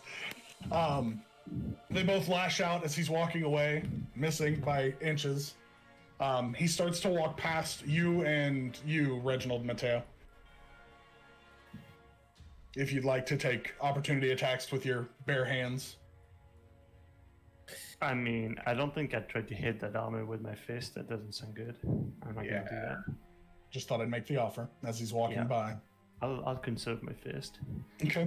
He's roughly standing beside the two of you. He can't move very fast because of the rare frost, so he's just moving as much as he can, about 50 feet in a turn. I'm just gonna leash him forever. Yeah. That brings us to the two Cobalt Soul. They're going to move towards him again and strike again. Stunning strike. And a hit. They don't want a stunning strike. They're not very cool. Like, these aren't like the dope-ass monks we're all used to. These are like, they're monks-ish. They're basically good bar brawlers. Yeah. All right. It brings us to Mateo. He seems completely unfazed, you said. He's looking a little hurt. He's showing some mark now. It's not like he's just completely untouched walking through, level 100 Skyrim character. Whack, whack. Dragon, who cares? Whack. Do I have time to quickly see how Aussie is doing with bringing guards? I mean, it looks, as you're looking around, go ahead and roll perception for me. Can't you hear him before seeing him? Yeah, you can hear him. You hear squeaky screeching and running feet. I rolled a 7. A 7? Do you have dark vision? Yes. Yeah, I mean, you see there is some commotion starting. You can see people moving in the windows of the Cobalt Soul building, and you can see like a small group of guards that have rounded the corner and are looking around trying to make eyes on whatever's happening. It looks like things are about to get very hot if Ogren doesn't get out. Okay, I would like to use Mind Sliver. Mind Sliver. He has to make a intelligence saving throw. Well, he's gonna fail, right? Oh, you're good at everything. Can't yeah. 18. Jesus. I thought you said you were a horrible DM that rolls bad. Listen, the guy who rolls polar opposites. So, like, my good guy characters are getting one-shotted, and my bad guy character is walking through everyone. Then nothing happens. Yeah. Okay, so that brings us back up to Reginald. All right, you can't save this one. Reginald throws the puzzle box, says, have a nap, and casting sleep. Go ahead and roll the damage dice and tell me your total. All right, so that's 5d fucking 8. Oh god.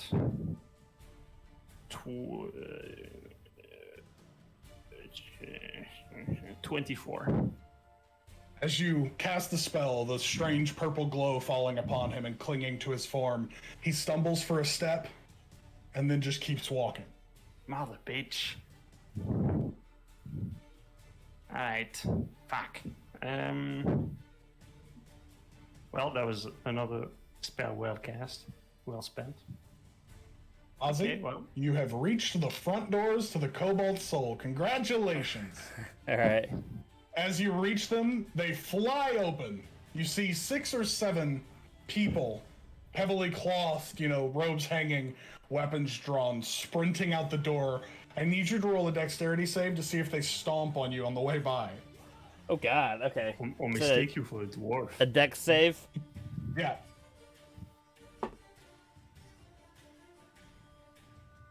23. 23, you deftly roll out of the way with your keen monk skills, rolling out of the way and kind of pressing up against the precipice, the doorway that's not open, the other side of the 2 doors, and they all shoot out, all 6 or 7, and are sprinting towards the commotion. Okay.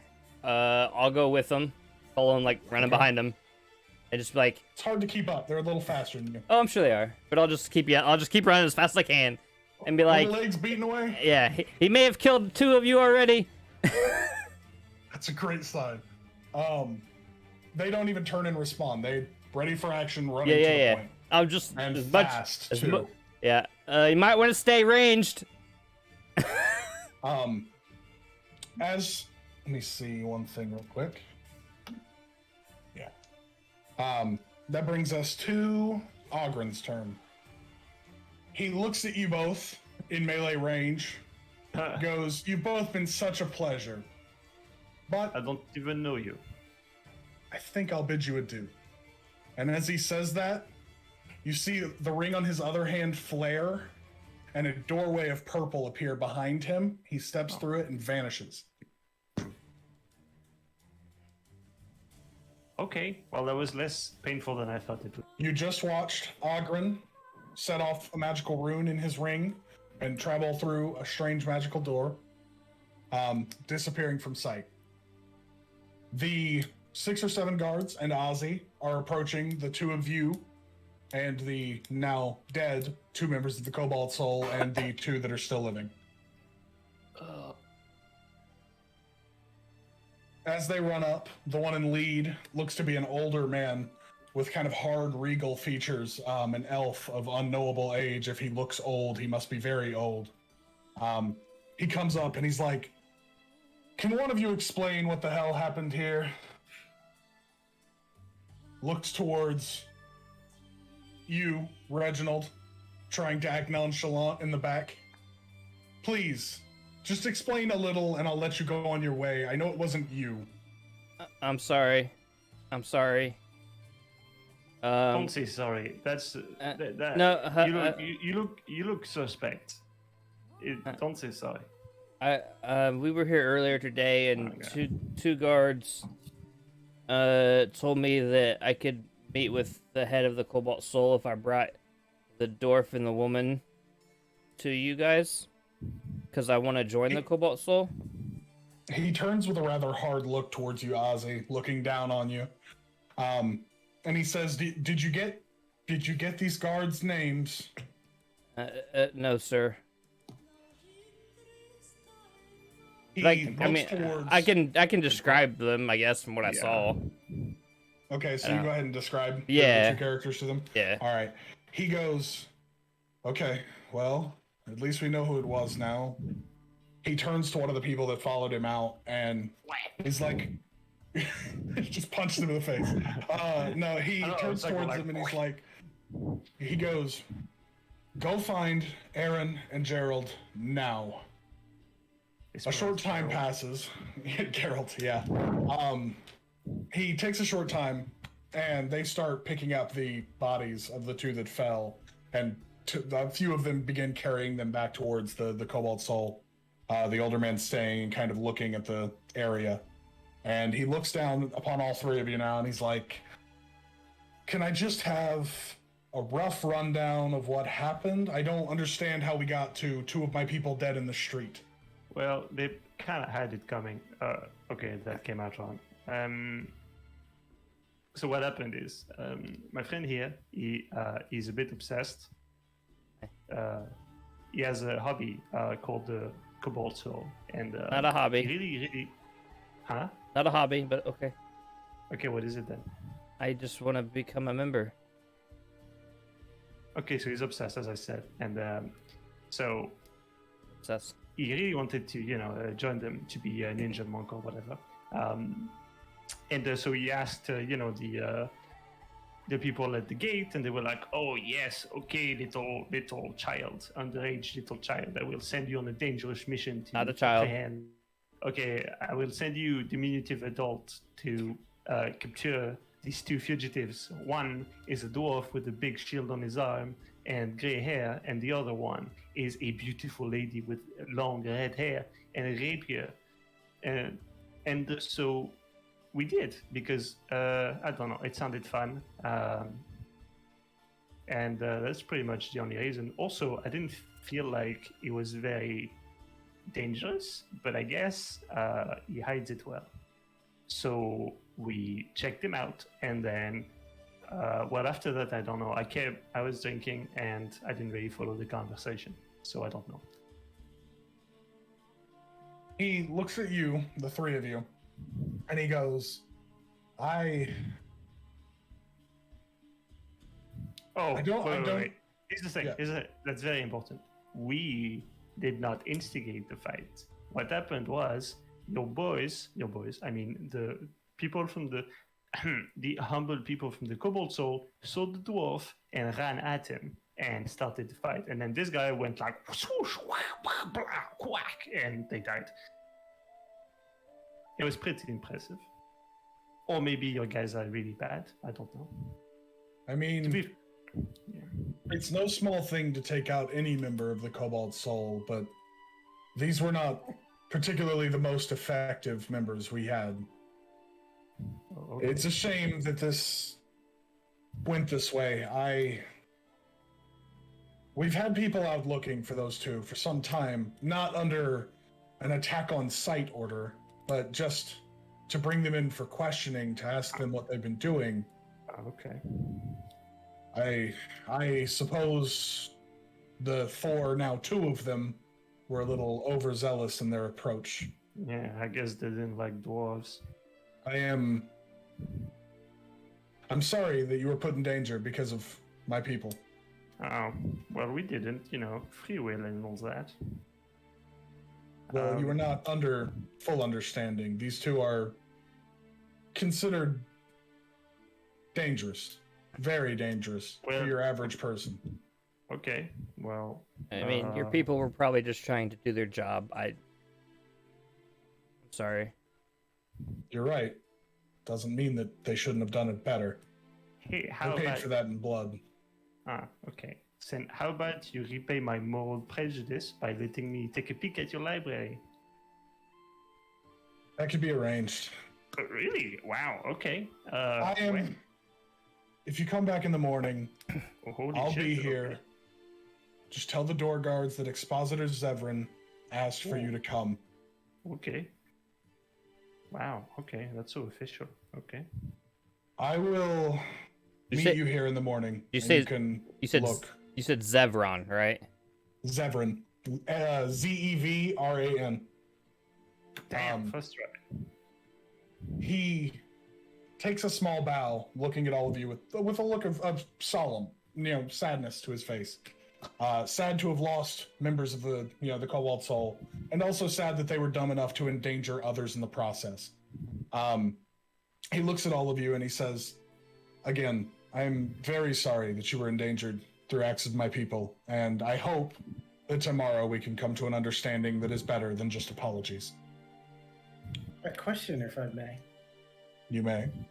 So, I am given to understand we were given a very, very dangerous mission, especially endangering one, my companion right here.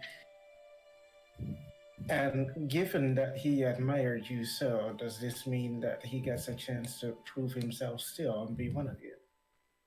That can be brought forward to someone more in a position to discuss it. I am not the highest member at this location by several levels, and it'll have to be brought up to at least someone above me. Ozzy gets very wide-eyed when you say that. He looks down at you and he says, My little friend, I wish you the best, and I hope that you are given the chance you are due. Thank you. To each of you, good night. He takes a small bow and then proceeds walking back towards the... I bow back, Right. just kind of mirroring whatever he does. Yeah. You're standing in the middle of the Court of Candles. It's probably roughly midnight. You're tired. You know, you've traveled through the day to get here in the evening, had a small fight, even if you weren't hurt in the fight. It's been a long day. Pretty eventful compared to the 3 days of walking you just endured. I need a wisdom saving throw from you, Reginald. Okay, sure. That can be arranged. Oh, that's a 14. That burning sensation in that pocket that you're keeping the stone in rises for another moment like before and then goes away very quickly again. As if your body is naturally fighting off whatever it is. Well, okay. It's like a vaccine, right? Hey guys, this was a great night. Good fun, good company. We get to meet new people. I get to go to the library tomorrow. Isn't that great? Huh? 2 people died. Say it with me, library. Library.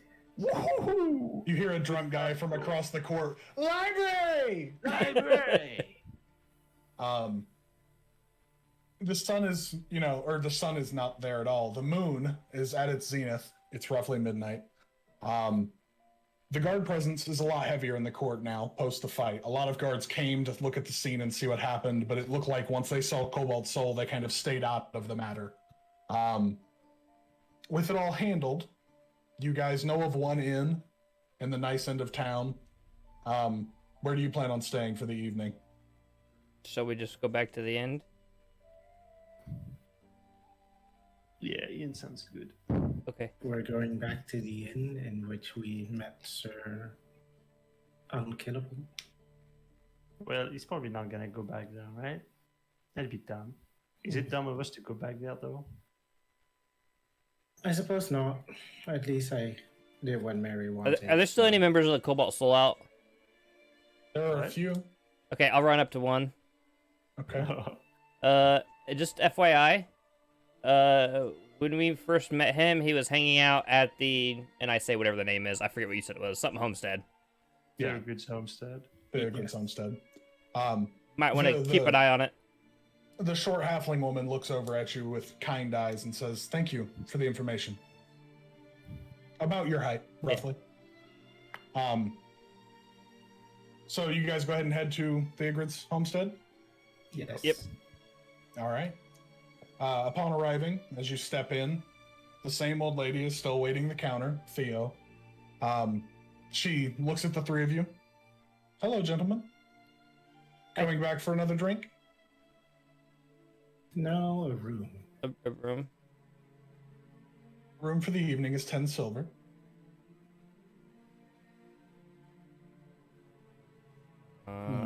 Okay. That's extortion. I mean, scam.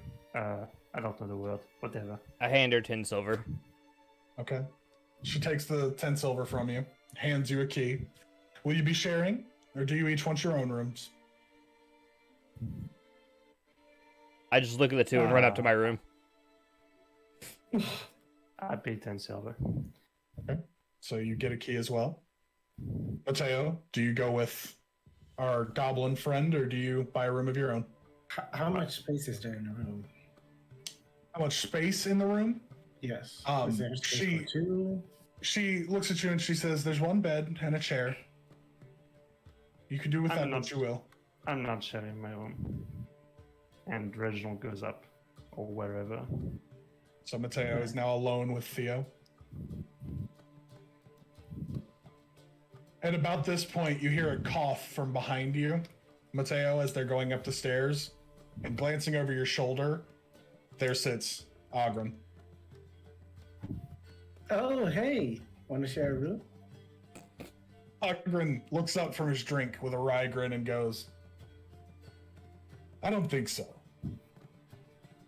Sleep well, though." Why is something happening to me if I don't? No, I just wanted you to get some rest. It's been a busy day, hasn't it? Is tomorrow gonna be even more busy? I don't know what your plans are. You can go see Why? Mary if you'd like. I'm not interested. Still, after all the trouble she went through, I'll take a room, by the way. Here's She the- holds a hand out for the 10 silver and takes it and then hands you a room key. Yeah. I'll be right there, Aubrey, and then slowly like walk towards the room, just right, and then quickly hurry up to. Both up the stairs? Okay. So you all three get to your rooms roughly the same time, a few seconds exchange from Mateo. Unlocking the doors. They're fine rooms, pretty nice. Nice beds that aren't just like a hay pile with a blanket over top. They're nice little mattresses, basically. For you, Ozzy, this is probably the nicest room you've ever slept in. That you've gotten a bed to your own. So, do you all go to bed? Any late night things you need to handle before going to bed? Not this time. Probably jump on the bed a little bit. Roll acrobatics to see how well you bounce around.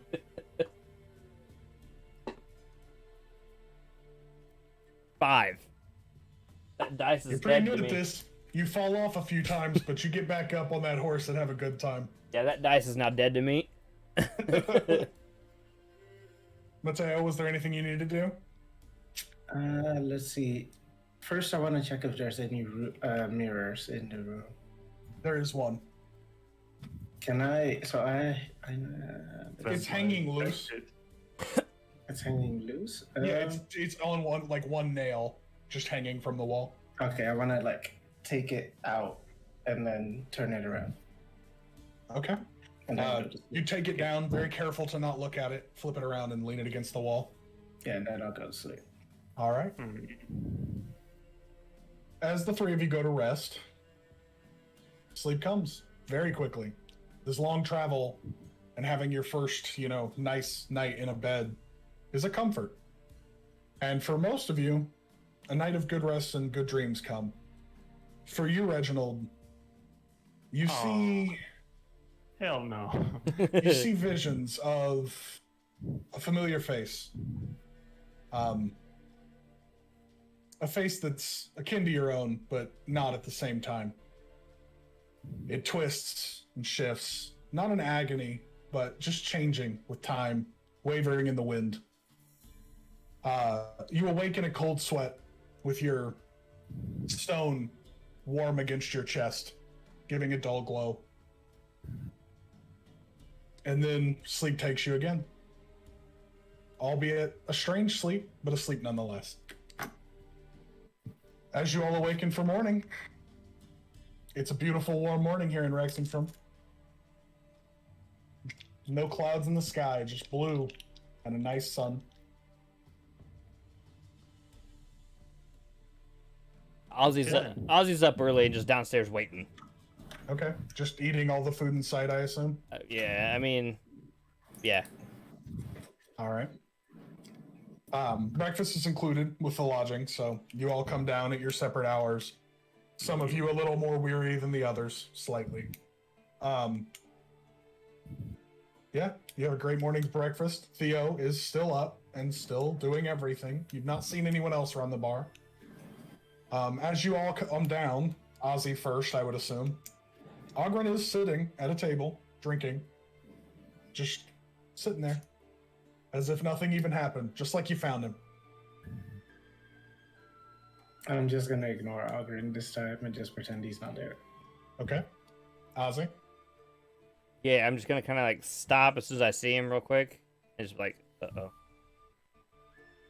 And then like slowly He walk just over. gives a little wave and Yeah, then yeah. just goes back to his breakfast. And then like slowly walk over to wherever I was sitting last night, like that small corner. Yeah. Like a corner booth, Yeah, basically. yeah. And just like All right. back to the wall and just kind of keeping my eye on him. You all wake up and eat your breakfast at whatever times you'd like and finally convene down at that table in the corner. So, Reggie. Well, Reginald just kind of takes a sausage, but doesn't sit down. He's like, eating. And like, so, are we going? I'm ready to go. Okay. What is it you're looking for? Me? I don't know. Me more specific. Right now, I'm looking for food. In On the the go. library. Oh, knowledge stuff. How to bake pies, that kind of stuff. Can't you just ask someone? Well, that's what I'm doing. That's what you do in libraries. I mean, you're going to the library to bake pies? No, you'd go to the bakery for that. Anyways, okay, no, I'm looking for. I'm researching the wide field of shapeshifting. Wow. Why would you want to shapeshift? I don't want to, but it's. I'm just researching it. Okay, I'm a scholar. That's what I do. Okay. Okay. I Yeah. didn't mean to step on your toes there. Well, you didn't. You just talk to me. Look, listen. I'm just looking for it's research. Okay. Okay. Sure. I mean, don't you find it weird? I mean, I think everybody has their own reasons to travel. I mean, it's a little bit weird that you want to research something, but you don't want to take any part of it. No, I mean, Especially don't you? considering you are a person of magic, I presume. So, Oh, are you What not a makes you think seeker of? Well, I've seen you cast magic. oh, you mean that? He kind of like takes the puzzle box, looks at it. He opens he opens a compartment and there's like a spark of something that comes out. It's like, ooh, never mind. Well, it's kind of a work in progress, really. Where'd you even find such a thing? Pretty sure I've always had it. Since you were born. Can we walk and talk? Yes. Oh, you want to? Yeah, I'm ready. Yeah. of course. Let's go. Of course. So you quickly stash up, the Oh, last bits of your meal, and head towards the Cobalt Soul. As you get there, you notice that the bits of blood on the concrete over on the side by where you had your fight last night have been cleaned. It looks like nothing ever happened there. As you walk up to the front of the Cobalt Soul, there awaits the same older gentleman, Expositor Zebrin. He says, I thought it might be better to welcome you myself. I bow. He bows back slightly. He says, welcome to the Rexxentrum archive of the Cobalt Soul, and opens the door. And inside you see the biggest library for Reginald and Mateo, the biggest library you've ever seen times 10. For you, Ozzy, you see more books than books have made books. You are just dumbfounded by the amount of paper and leather in this place. As he's leading you all in, gesturing to different books and telling you small bits about each of them, each area, he turns towards you, Reginald, and he says, if you'd like, I can assign you a guide, and you can peruse at your leisure our library, if that is what interests you. Yeah, sure. I mean, it's pretty big, so I guess that'd be cool. He waves a hand, and one of the other people in robes come down, and he says, he just leans over to beside them, and you hear him say, follow him, keep a close eye. Not being subtle, but just giving an order, as one does. Go ahead. I have a question. So these books, they pertain information about anything? Most anything, yes. We are purveyors of great knowledge, be it magic or history. If it is something that has been written, we try to collect it in our archives, and anything that can't be found here can be found at the other archives across the Empire. Can I quickly just have a word with you, like one-on-one? Yes, of course. He takes a moment and looks to Ozzy and says, if you'd like, stay with us, and I'll show you to someone to speak to about your joining. Yes, please. as you make your way a little ways away, Reginald, you're left to your own devices. Your guide isn't interacting with you or even bothering you, more than just staying with you and making sure you're not pocketing books.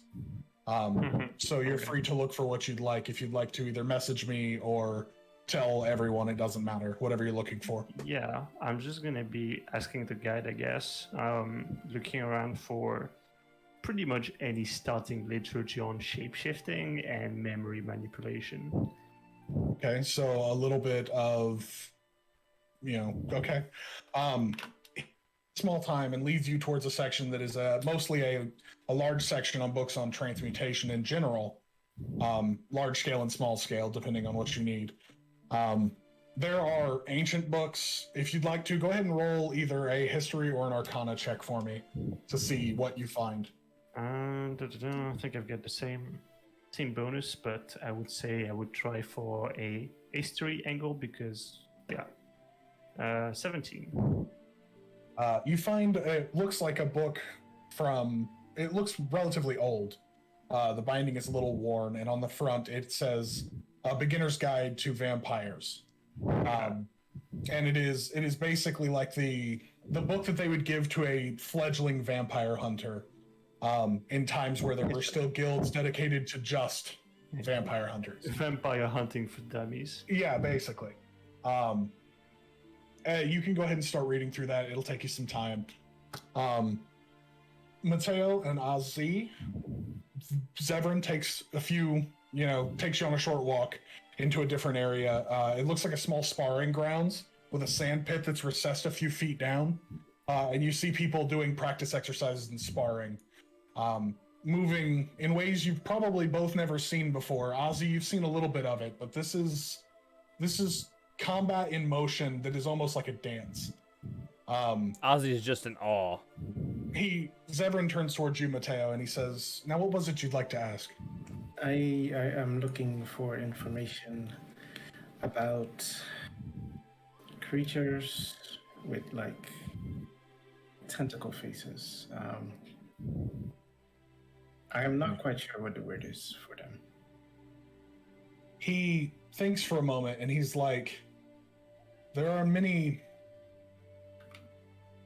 aberrations that have tentacles on their faces. If you'd like, I can give you a guide as well. We can see what we can find. Would you rather I did it myself?" This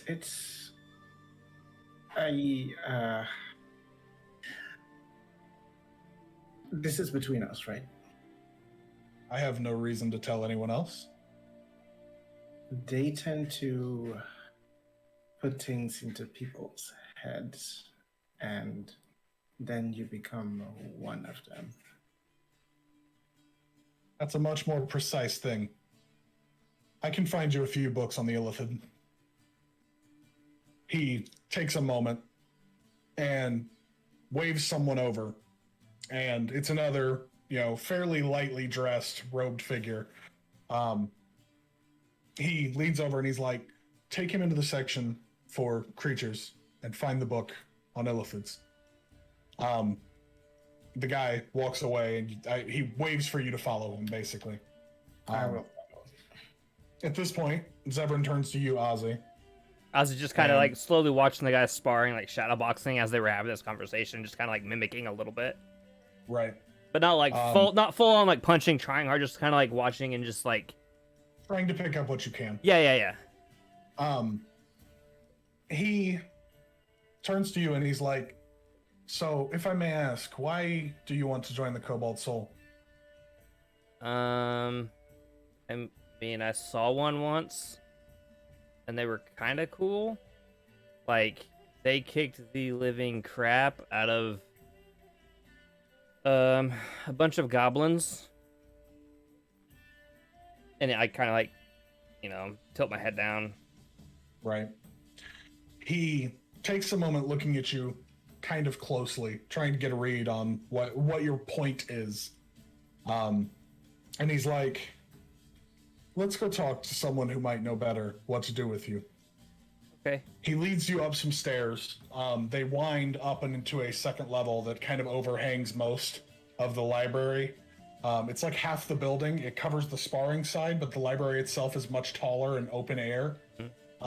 He leads you up and into a side room where someone else with the same robes as him is standing waiting.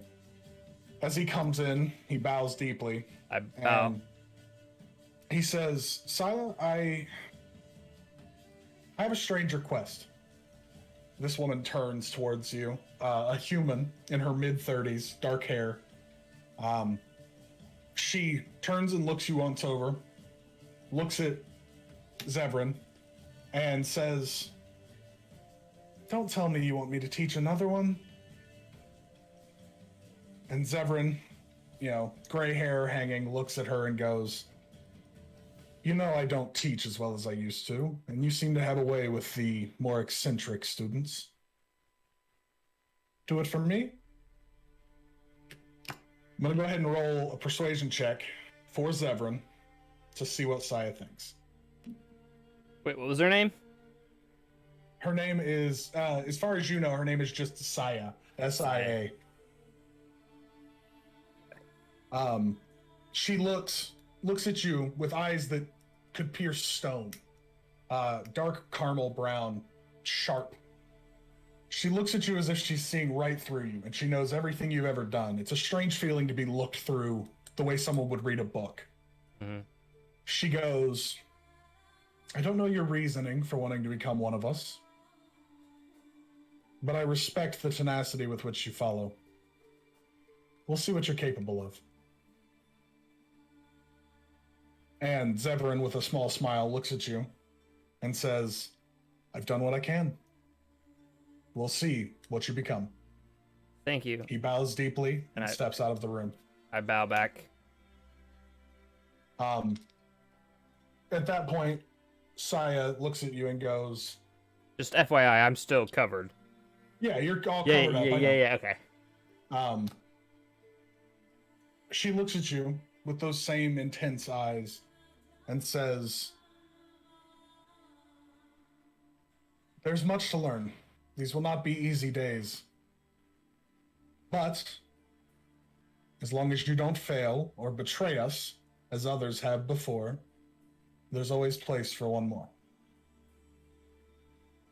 She leads you to a cupboard at the back of the room and pulls out a small set of robes. They look like they're made for children. She says, these will be a little loose, but what we tend to learn here adds some muscle, so maybe you'll grow into them. And she hands you can mark down, you have a set of Cobalt Soul Initiate robes. It's actually in the inventory somewhere? I have no idea. I'll find out. Cobalt Soul. Hi, I'm a jackass DM that doesn't use anything. I just use my brain. I don't even need this notebook. I can just throw it right now. I mean, they would work as clothing. For you, they would work for unarmored defense and stuff like that. I'll just write them. Yeah, I've got it. All right. Yeah. It doesn't change. Can find robes. Yeah. Robes, yeah. No, it's just they're nice. Now you're not wearing rags. Right. After a short time, Mateo, the guide that was sent with you pulls out a book.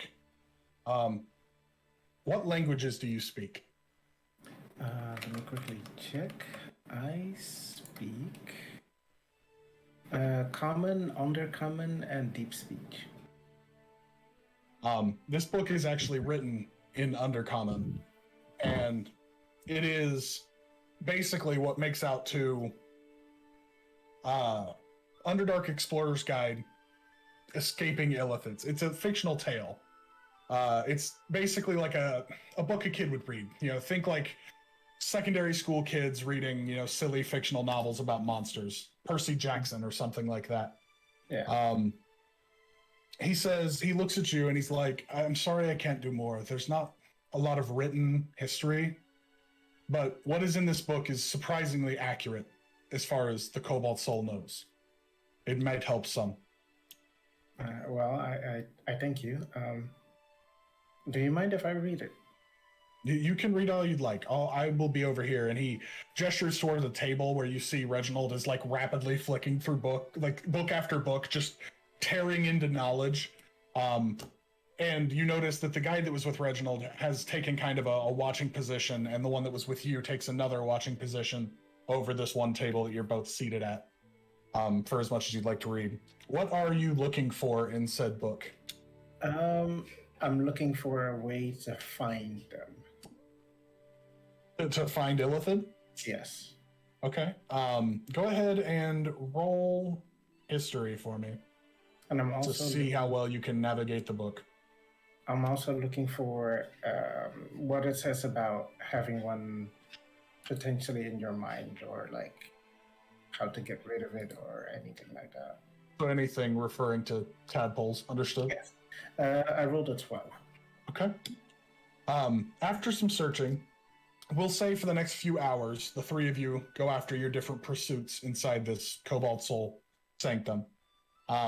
And over your time with the book, you find a few things, mostly passing wives' tales of children who are naughty will be taken. You know, these small cities in the Underdark, these very small villages of poor people who can't go anywhere else, telling tales of being terrified that Illithid will take their children and turn them into monsters and things like that. You don't find a lot of like scientific, what do I do about this problem? You find a lot of naughty kids go to the forever box, like, you know, childish things.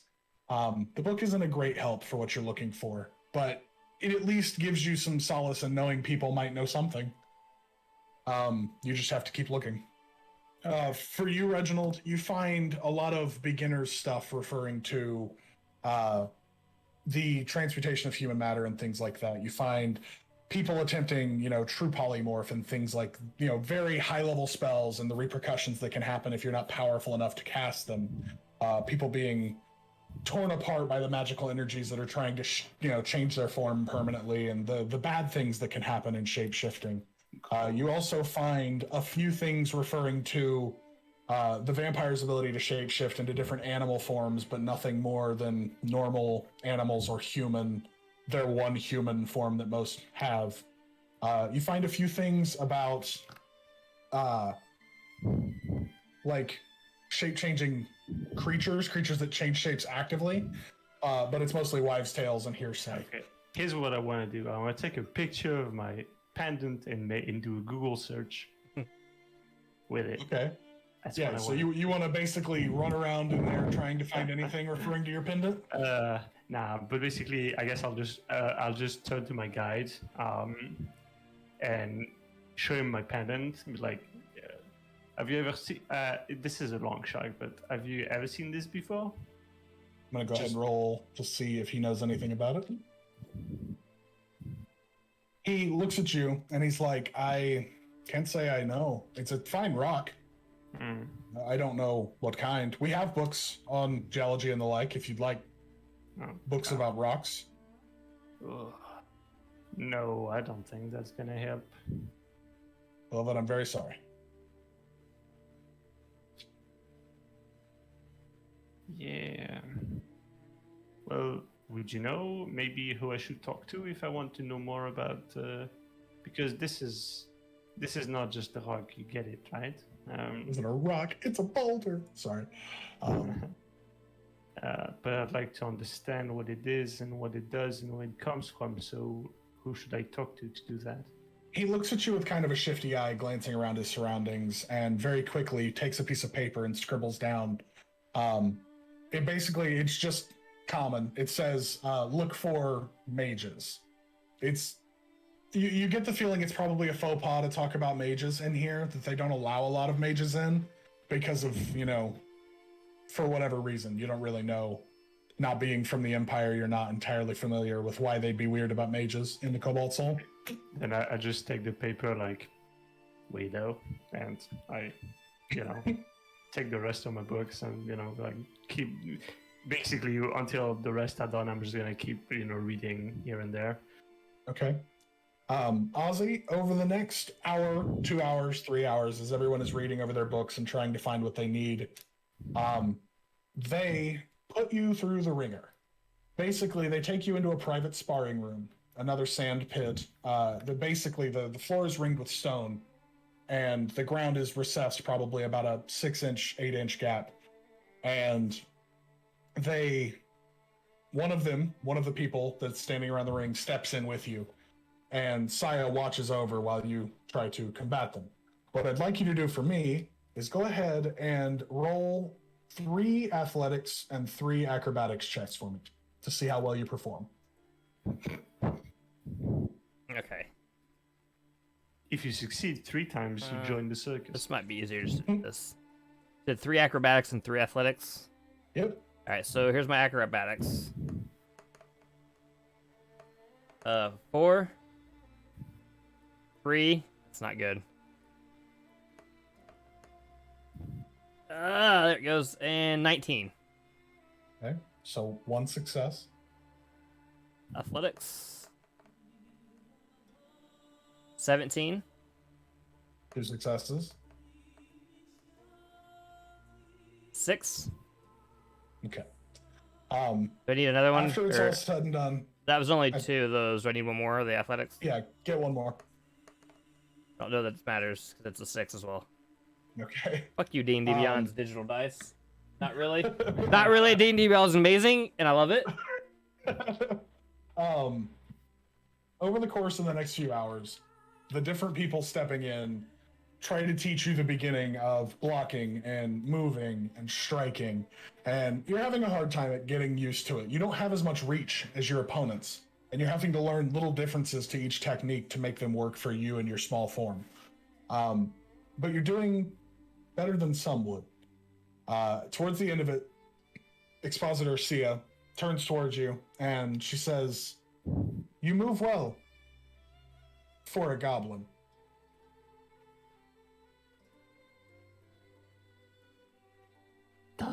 He was a goblin. Thank you. I would suggest you keep the hood up when in town. Maybe keep the wraps on underneath the new robes. Okay. It'd be for your safety more than anything. I figured as much. I'm impressed. Is it safe for me to take them off in here, though? Of course. Okay, and he just takes Instantaneously it. stripping. Yeah, not like, not like I take the hood. Naked, bright green. Yeah, I take the hood down. I'd assume I put Okay. I assume what I did is I put the actual robes on underneath, like kept the hood and stuff. Yeah, of course. Yeah. And there would be room within those robes for that. Yeah. But she looks at you again with those same stern eyes. She says, I see potential in you. I really do. And I think, given time, you could become quite a member. We'll have to see where this goes. Make sure you come back every other day or so to check in with me to make sure I don't need you to do anything, and we'll see what becomes of you. Okay. And then she bows deeply, the first time you've received a true deep bow, and leaves the room. The 4, we'll call them guards, they're not guards, but the 4 people you've been sparring with step back into the corners of the room, all bowing again to you, and leave the door open for you to leave through. Okay. I bow when everyone bows. I bow back, and then I just Right. leave to go find Reginald and Mateo. Okay.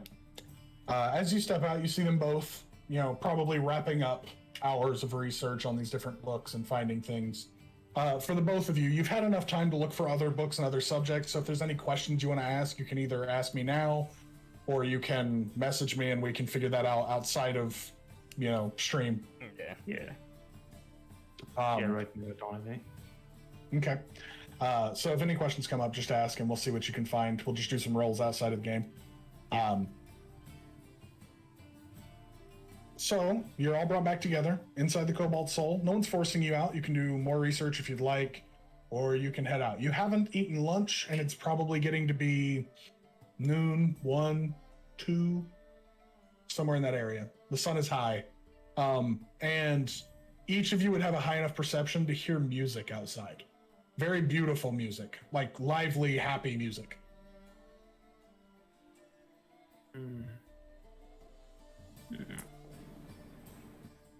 Well, Regina, didn't you say we should live life? I look like a twig, I look like a stick. Let's go check it out, shall we? Okay.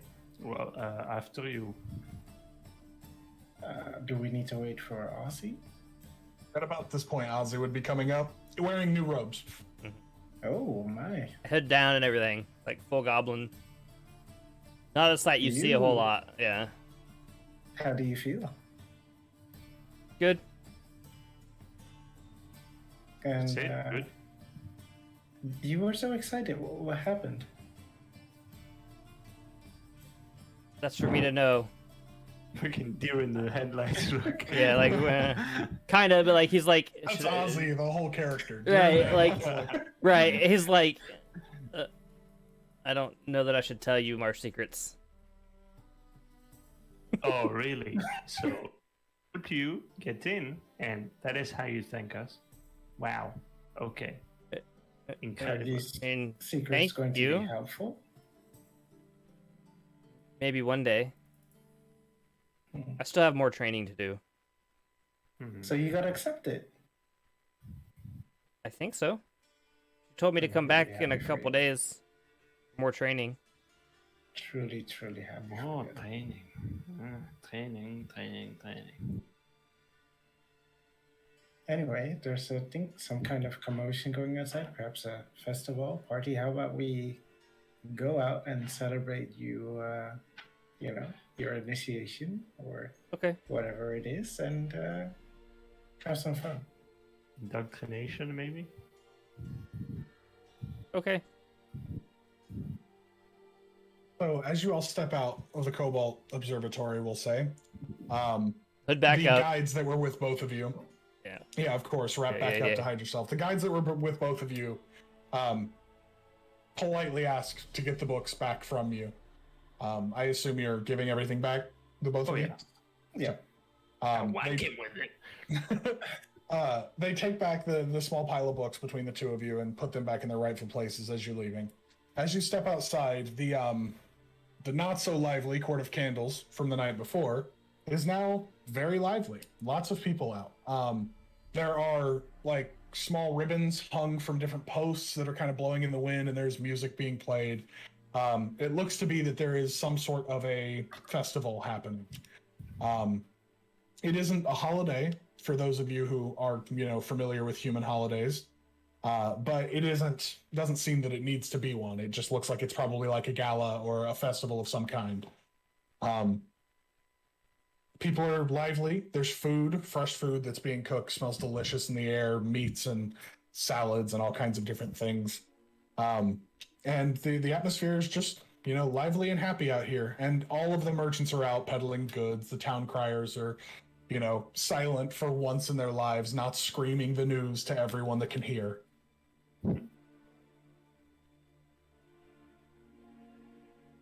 Right. Well, Ozzy, you're the you're the reason we're celebrating. So why don't you choose where you want to go? I mean, just see what's going on out here, yeah? Kind I of don't know. carnival or fun times they're having. Yeah. Well, what do you want to do first? What do I Have a what, pie. what do I see? Eat I s- something. I mean, I around mean, you, you see yeah, people like open air drinking. You see people gathered around a guy who is like Is it- using magic. is it to like cook. is it like a festival kind of thing? Yeah, it's like a festival or a fair. Okay. Something in town has people up, Right, happy right. and dancing and having a good time. Do I What's see So pretty much any kind of like carnival games or anything? open air drinking, like just standing in the street drinking. Yeah. Oh, there right, are- that's a thing. I don't know. It's right. I don't know. It's just that's not a weird thing to me. It's a normal thing. I mean, depends on where you're from. I don't think we've talked about your background enough to know. No, we talked enough. You've seen it No, I happen. mean me as a. I mean He me means- as a, he as means- a player. Oh, not me yeah. as a character. Yeah. We live out of place. Yeah. Um, Us in America, it's frowned upon. yeah. Yeah. It's not. It's not here very it's happy. like. Here it's like. I mean, as long as it's not like in the middle of the day or something, it's like Yeah, us or in like, America, or like it's a little super weird. early morning. Yeah, I guess so. But it, pretty much anything you can look for. There are a few games. It looks like they've got people doing like an arm wrestling competition. You see people doing like, who can drink the most without puking. There's a pie eating contest going on. Like just different happy festivities are happening. Oh, Whatever yeah. you'd like to go do. Original will do the pie thing. Okay. Free food, right? Yep. So you walk over to the pie eating contest, and there are 3 rather hefty gentlemen, an orc, a dwarf, and a human. A half orc, not a full orc, that'd be insanity. But they're all sitting, getting ready to eat these big pies, and there's a gentleman at the front dressed gaudily in these ridiculous clothes with a tall hat, and he's like, pie eating contest. We're having a pie eating contest. First person to put away 10 pies without hurling makes 10 gold. Entry fees only 10 silver.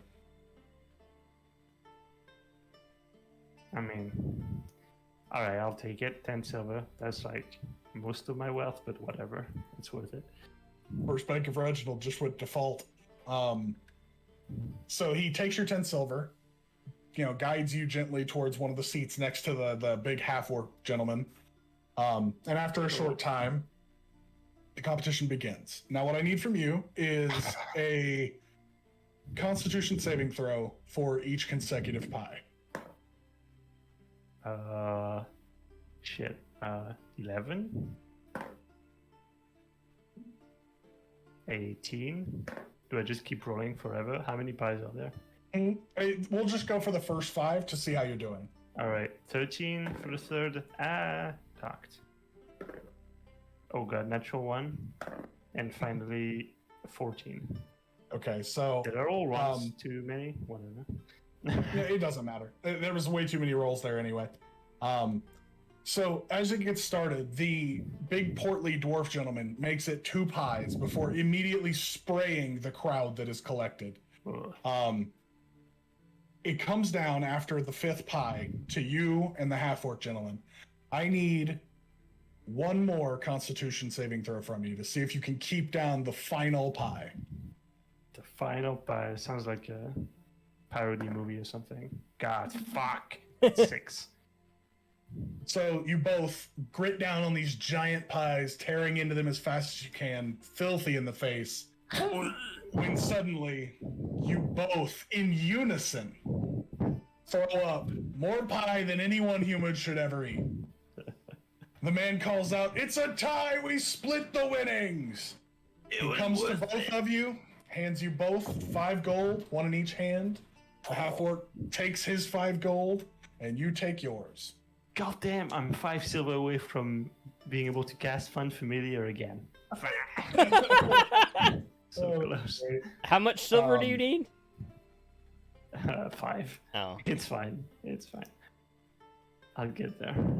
Mateo, Ozzy, is there anything you'd like to be doing while Reginald throws up pies in front of a crowd for money? I'm just gonna laugh at Reginald. You're making it sound way more shameful than it is. It's definitely pretty shameful. No, it's very dignified.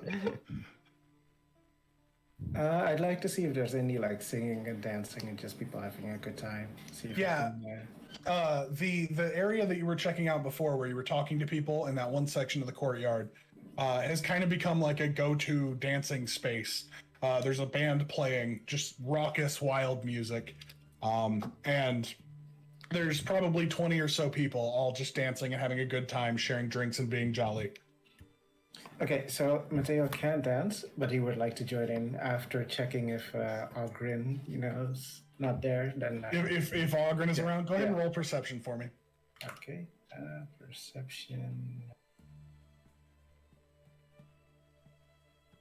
Okay, where is perception? Oh, there it is. I rolled a 6. 6.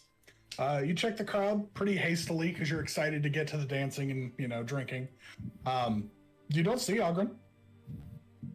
I don't think he's there. Would, jump in, go, yeah. And I don't know why we're dancing. Did you say that Mateo can dance or can't dance? Cannot. Okay. Cannot. Go ahead and roll me an acrobatics check to see how good your dance moves are. Yes. Actually, performance. Let's use performance for the one time in the whole campaign. Right. I rolled a There's no 14. bard. 14. You get down, man. People are really impressed with these dance moves. Nothing they've ever seen. Weird stuff. They like it. They're probably drunk enough to enjoy it at least. You do actually notice little Mary is dancing in the crowd. Is she dancing with anybody else? No, she's just dancing in the crowd of people. She's alone. It doesn't look like anyone's dancing with her. Okay, I will like kind of like make my way dancing, Yeah. and then I'll just say, "Hey, I sent the message to him, by the way." She looks up and she goes, "That's great. I hope he gets back with me," and then just keeps dancing away. Yeah, he, yeah, hmm, yeah, yeah. He might. Roll persuasion or roll deception at disadvantage. That is the worst lie I've ever seen. Yeah. She looks up at you, and for a moment, you see a flicker of sadness in her eyes. And she goes, "Well, I didn't need him anyway," and just keeps dancing away, happy as could be. Oh, okay. Well, that was easy. Yeah, I'll just leave it at that. Are you just watching, not partaking in any of the festivities? I mean, do I see any kind of like archery contest or like dart throwing contest or anything like that? Yeah, there's people throwing what look to be like throwing knives almost, like long, kind of, strange twisted pieces of metal that are straightened. And people are trying to throw them and hit bullseyes for like, coin prizes. You pay for each throw. I'll try that. Okay. It's a silver a throw. If you hit a bullseye, it's a gold back.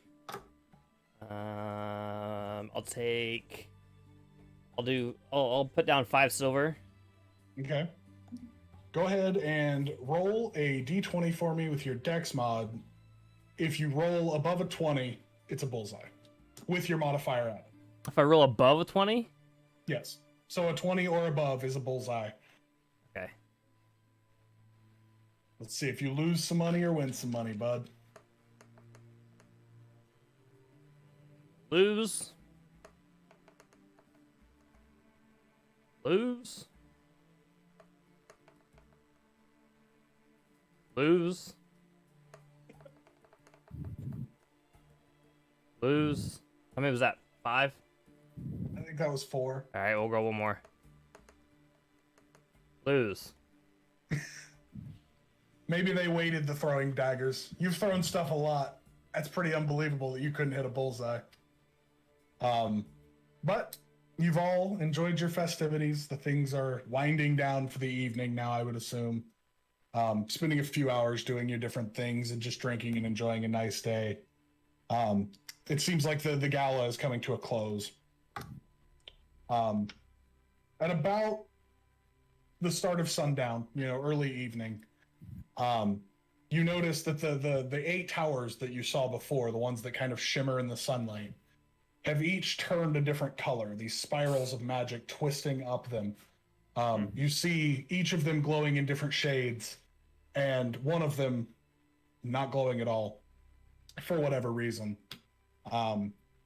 It's beautiful. It's almost like fireworks. Seems a nice evening. Nicer than trying to fight a dwarf that seemingly can't die. Yeah. And I think that might be a good place to leave it for the evening. You can all mark yourselves at level 2 Nice. for surviving a fight with Ogren, Stonefist. Let's Demented. while we're all still live and recording here, why don't we roll our hit points? Oh man. Can we do that? That sounds like man. fun. All right. That's how wizards go and die. Get that 1 point. 5. Hey! Go. Okay. Let's see what we get here. Right, I'll never roll again. That's a 6. Hey! I'm the tankiest wizard there's ever been. Don't tell Caleb. He'll be angry. I mean, Poor squishy boy. I'm the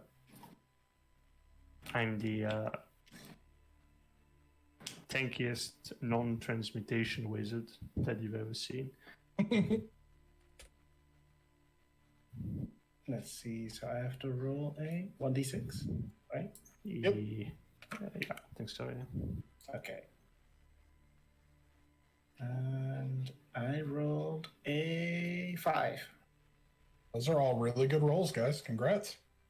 You Yeah, might just live to see a third day. maybe tanky. Alrighty. Well, I think that'll do it. Ooh. Power on what? Relenting? Unlimited? Unbounded? Unlimited? Yeah, unlimited power. Yeah. But anyway, thanks everybody for watching. As always, this will be uploaded to our YouTube page. And also check out the merch store. All the links and stuff are below. Thanks for watching. See you next week.